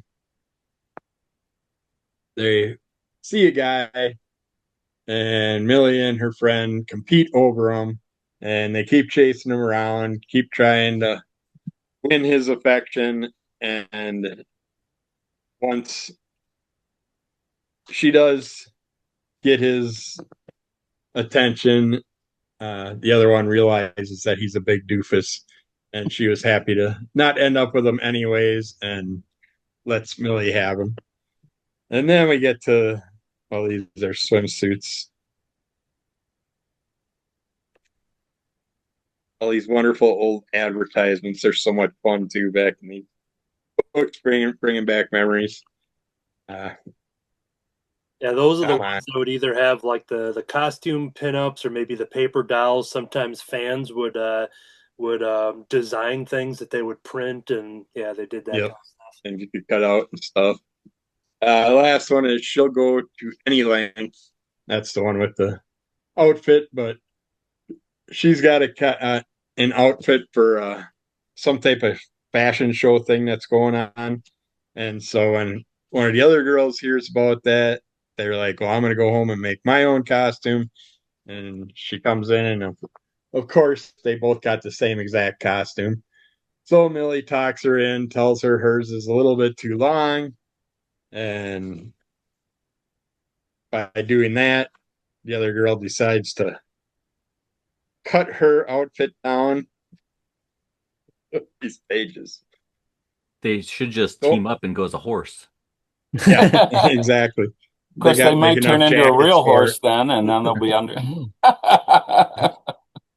But she cuts off a little bit of her outfit at a time, keeps telling her it's crooked and stuff, and it ends up becoming like a mini skirt outfit. And then they go to the contest, and when Millie gets in there, she sees every other girl has a long coat also, just different colors. And so the winner ends up being her friend in the short raincoat. It was some type of raincoat type of contest. But yeah, it's I used to love all these old toys and stuff. My brother would pick them up, and then I'd find them later on in the years. But this submarine, I remember you used to fill it full of baking soda. Yeah, Right. yeah. And it would go up and down and stuff. Right. Cool. Yeah. Yeah. Well, yeah, Millie has been around a long time. Yeah. Yeah. And before he worked on Archie, Dan DiCarlo worked on Millie, the model, Okay. and All right. he worked for about 10 years, and then he got hired by Archie after that. Yeah, it's just weird seeing it under the Marvel Comics group. It's like it feels like it should be under Archie Comics. Yeah. Definitely. He worked a lot with Stan Lee, but yeah, once he was doing like Archie, he brought a lot of stuff with Betty and Veronica and creating Sabrina and Josie and stuff, but Yeah. Millie was the before all that even. So Yeah, those are fun. But I think those ones are from 1970, I bet, right? Yep. Yeah, that one was 1970 also. Who did it say who drew those ones? Was it Stan Goldberg? this is why we have D. Brad on the show. He asks the hard questions like that. Stand by. No, nah, they do not have names.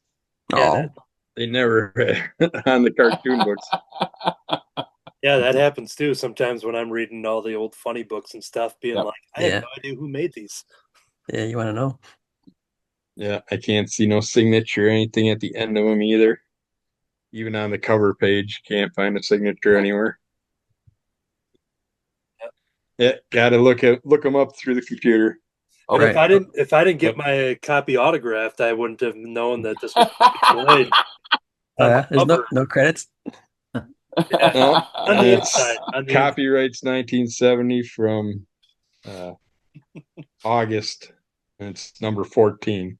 Yeah, you'd never know that was me. There it was.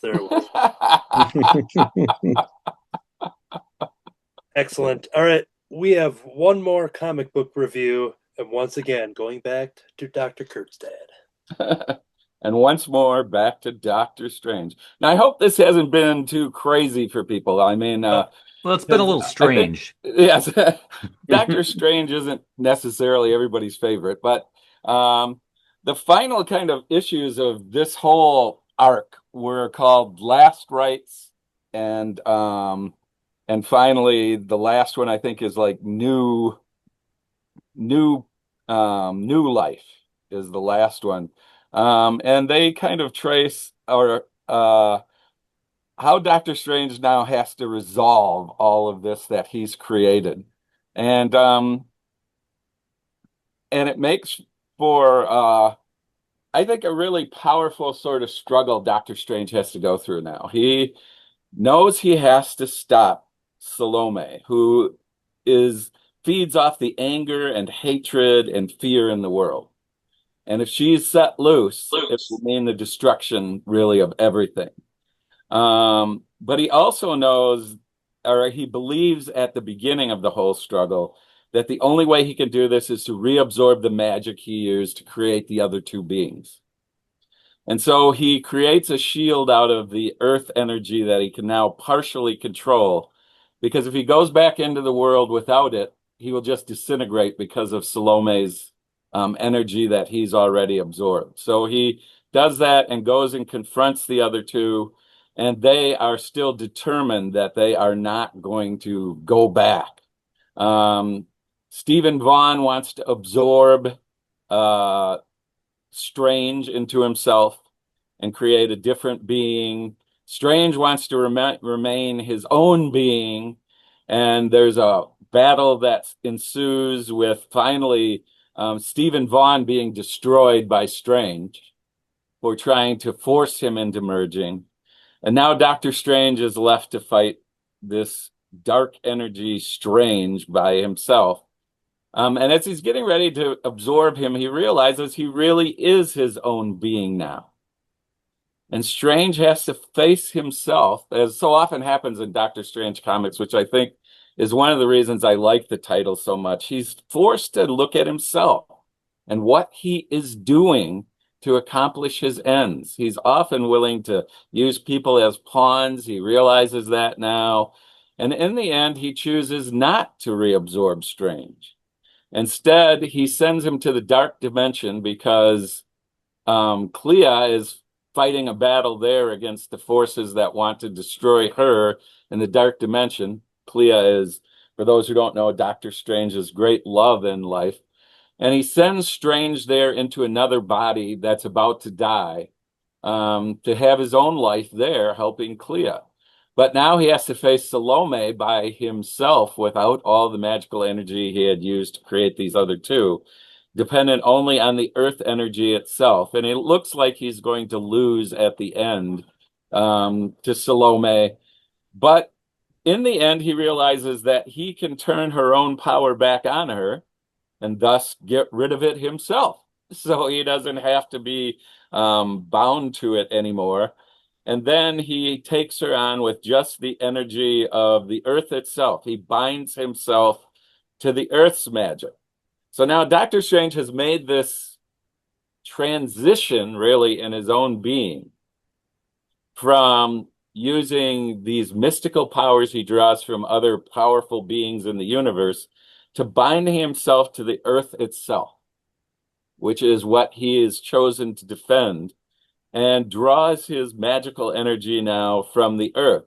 And also it draws him into contact really with the entire universe and with all the people of the earth. This is now the center of who he is, to be bound to all those things. He no longer wants to be the Doctor Strange that hides away in the sanctum sanctorum, but instead the Doctor Strange who is now the champion of the whole earth. And in fact, his look becomes this Doctor Strange. This is now the Doctor Strange of the new reality that he has created for himself. And we'll see another change of him later, a much darker change that goes on later. But at this point, we have this. And for me, we were talking about the changes in the X-Men sometimes. We have these switches in X-Men. Sometimes there's no path to how you got there. Suddenly they're just these different people. I think the Doctor Strange title in this whole setup that's gone on through 1994 and ends at the beginning of 1995 shows us why Doctor Strange becomes a different being, how he transcends and becomes something different than what he was before. And so often, I think in comics, they are not always careful with how do we get from this understanding of the character to this understanding of the character. And I found it so much more fulfilling to follow Doctor Strange through this whole process of becoming something different than just suddenly having whoever become something I don't understand at all. And so, it was really good for me to go back and look at this because I was aware of the shift that took place earlier, that Doctor Strange kind of stopped being the one who called on the Vishanti and everything because he couldn't anymore. And I saw the Doctor Strange who was the new elemental sort of Doctor Strange that came at 1995. I wasn't always reading the intervening stuff. And now I have a sense of how do you get from Doctor Strange here to Doctor Strange here. And there was something great in being able to follow that. So if people are a Doctor Strange fan, have somewhat been confused by the moves in Doctor Strange, then I recommend you take a look at this longer arc of how things took place and see how we get from point A to point B. Yeah, and with a solo character, it's a lot easier to go back and follow rather than those like the X-Men. There's like 10 different comics and different writers. Yeah, so yeah, So this took place. I'll check out some. Yeah, this also took place though. To follow it somewhat, you also have to follow what's going on in Siege of Darkness, which is going on in Midnight Suns, is going on in Morbius. Going on in the Darkhold. All of these are also tying into the whole story of what's going on with Doctor Strange in the midst of all this. Okay. Cool. Comic books, I tell you. Cool. All right. Well, that is going to do it for the weekly reviews, and that's going to do it for the show. The quick plugs. Go to Crimson. Kirby, what you got? I do have an update for Brad. Stan Goldberg is put in for pencils, inks, and colors, and John Verporten is also under inks, but both names have question marks behind them. Well, I That's think what they have if you nothing look to on do. if you look on the first panel of each story, there should be a signature that says Stan Lee and Stan G. Yeah, I couldn't find nothing on the. No? Okay. Let me take a look here. Okay, go lower. Right there Oh. on the floor. Oh, Yellow God. carpet. Voila! Yeah. Hand these through the Yep. internet. You got Stanley, Stan G. Yep. It's nice to have an expert. There we go. And I noticed that when I was reading it because I was looking at Stanley name and I find it when I went back to it. Good. Quick plugs, crimsoncowl.com for info and original web comics. If you want to buy David's comic books, then reach out to crimsoncowlcomics@gmail.com. If you want the audio version, go to Crimson Cowl Comic Club on iTunes, subscribe, rate, and review, and all of that fun stuff. If you want the full video experience, then go to Crimson Cowl Comic Club over on YouTube. Kirby, you have Under the Cowl of MS in the month of October 2025. What's going on for you over there? I'm reviewing a horror comic every day, or at least a Halloween style comic every day. And then Mondays, 5 p.m. Central Time, we got live claim sales if you want to jump on those. And then lots of other videos for unboxings and coming out this month. And you can check the Instagram for any drawing challenges I'm trying to pick up with. Cool. So yeah, follow Under the Cowl of MS wherever you get your all the social medias and YouTube and all that fun stuff. Rice Christopher, I've got comic books. Reach out to me, latchkeykid@gmail.com, LAATSCH. I have art accounts. Anthony Laatsch over on Facebook and Instagram. I've been drawing again now that I'm not currently making a book. So I'll post things like, like a Freddy Krueger drawing. Maybe I'll draw Kermit the Frog as Marty McFly. There's a lot of different things going on over at the art accounts. I also host Cartoonist by Night over on YouTube alongside D. Brad Gibson and our other friends. A new episode that will drop by the time people see this. We are talking about skull characters, and we have our guest Hans Fink, who is currently, as of October 2025, has a Kickstarter for an anthology called Pulp Oddities. So we talk all about the Pulp Oddities, skull characters, and learn all about Hans Fink. And we've got over 30 episodes. There's probably even 40 of them up there by this point. Over at Cartoonist by Night on YouTube, a drawing show. And WarriorCon, a next convention to see us out there. WarriorCon Saturday, November 22nd, from 10 to 5. Go to the social media to see all the information, and go to WarriorCon through Facebook and Instagram pages. David, can we officially confirm that you'll be there as well? I will be there, as will Kurt Schub. Excellent. So I am. Yep, this will be my return to WarriorCon, the second annual one, but this time we'll be bringing some extra Crimson Cowl media to Illinois as well. So yeah, I didn't say that. That's in Illinois, Des Plaines, Illinois. So WarriorCon, check us out Saturday, November 22nd. Let's see. I think that covers everything. Thank you, David, for returning. Always great to see you, and plus to hear about the X-Men and Superman, and then D. Brad Gibson for bringing the cartoonist, cartoon duck enthusiasm and expertise, and the other E word I said earlier. Always great to have you there. And then a great welcome back to Dr. Kurtzstad. So yeah, it was great to hear you talk about Doctor Strange again and all the extra insight, and everything you bring to your comic reviews is always very welcomed and treasured. So glad to Yeah, have you're you. really good with the themes. Yes. So that is going to do it for this episode. This whole time, I've been a low-down, lily-livered, cactus-faced, cow-patty, bushwhacking horse poacher.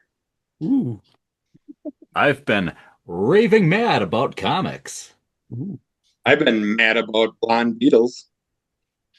I've been given a shrink ray, and boy, am I going to use it. Damn it, Jim. Believe it or I'm not, I'm not a walking Sorcerer here. Supreme. Oh, Jim, you go ahead first. Believe it or not, I'm walking on air. Oh, Damn yeah. it, Jim. I'm a doctor, not a sorcerer supreme. All right. I've just been reading 50 years worth of Hagar. To be continued.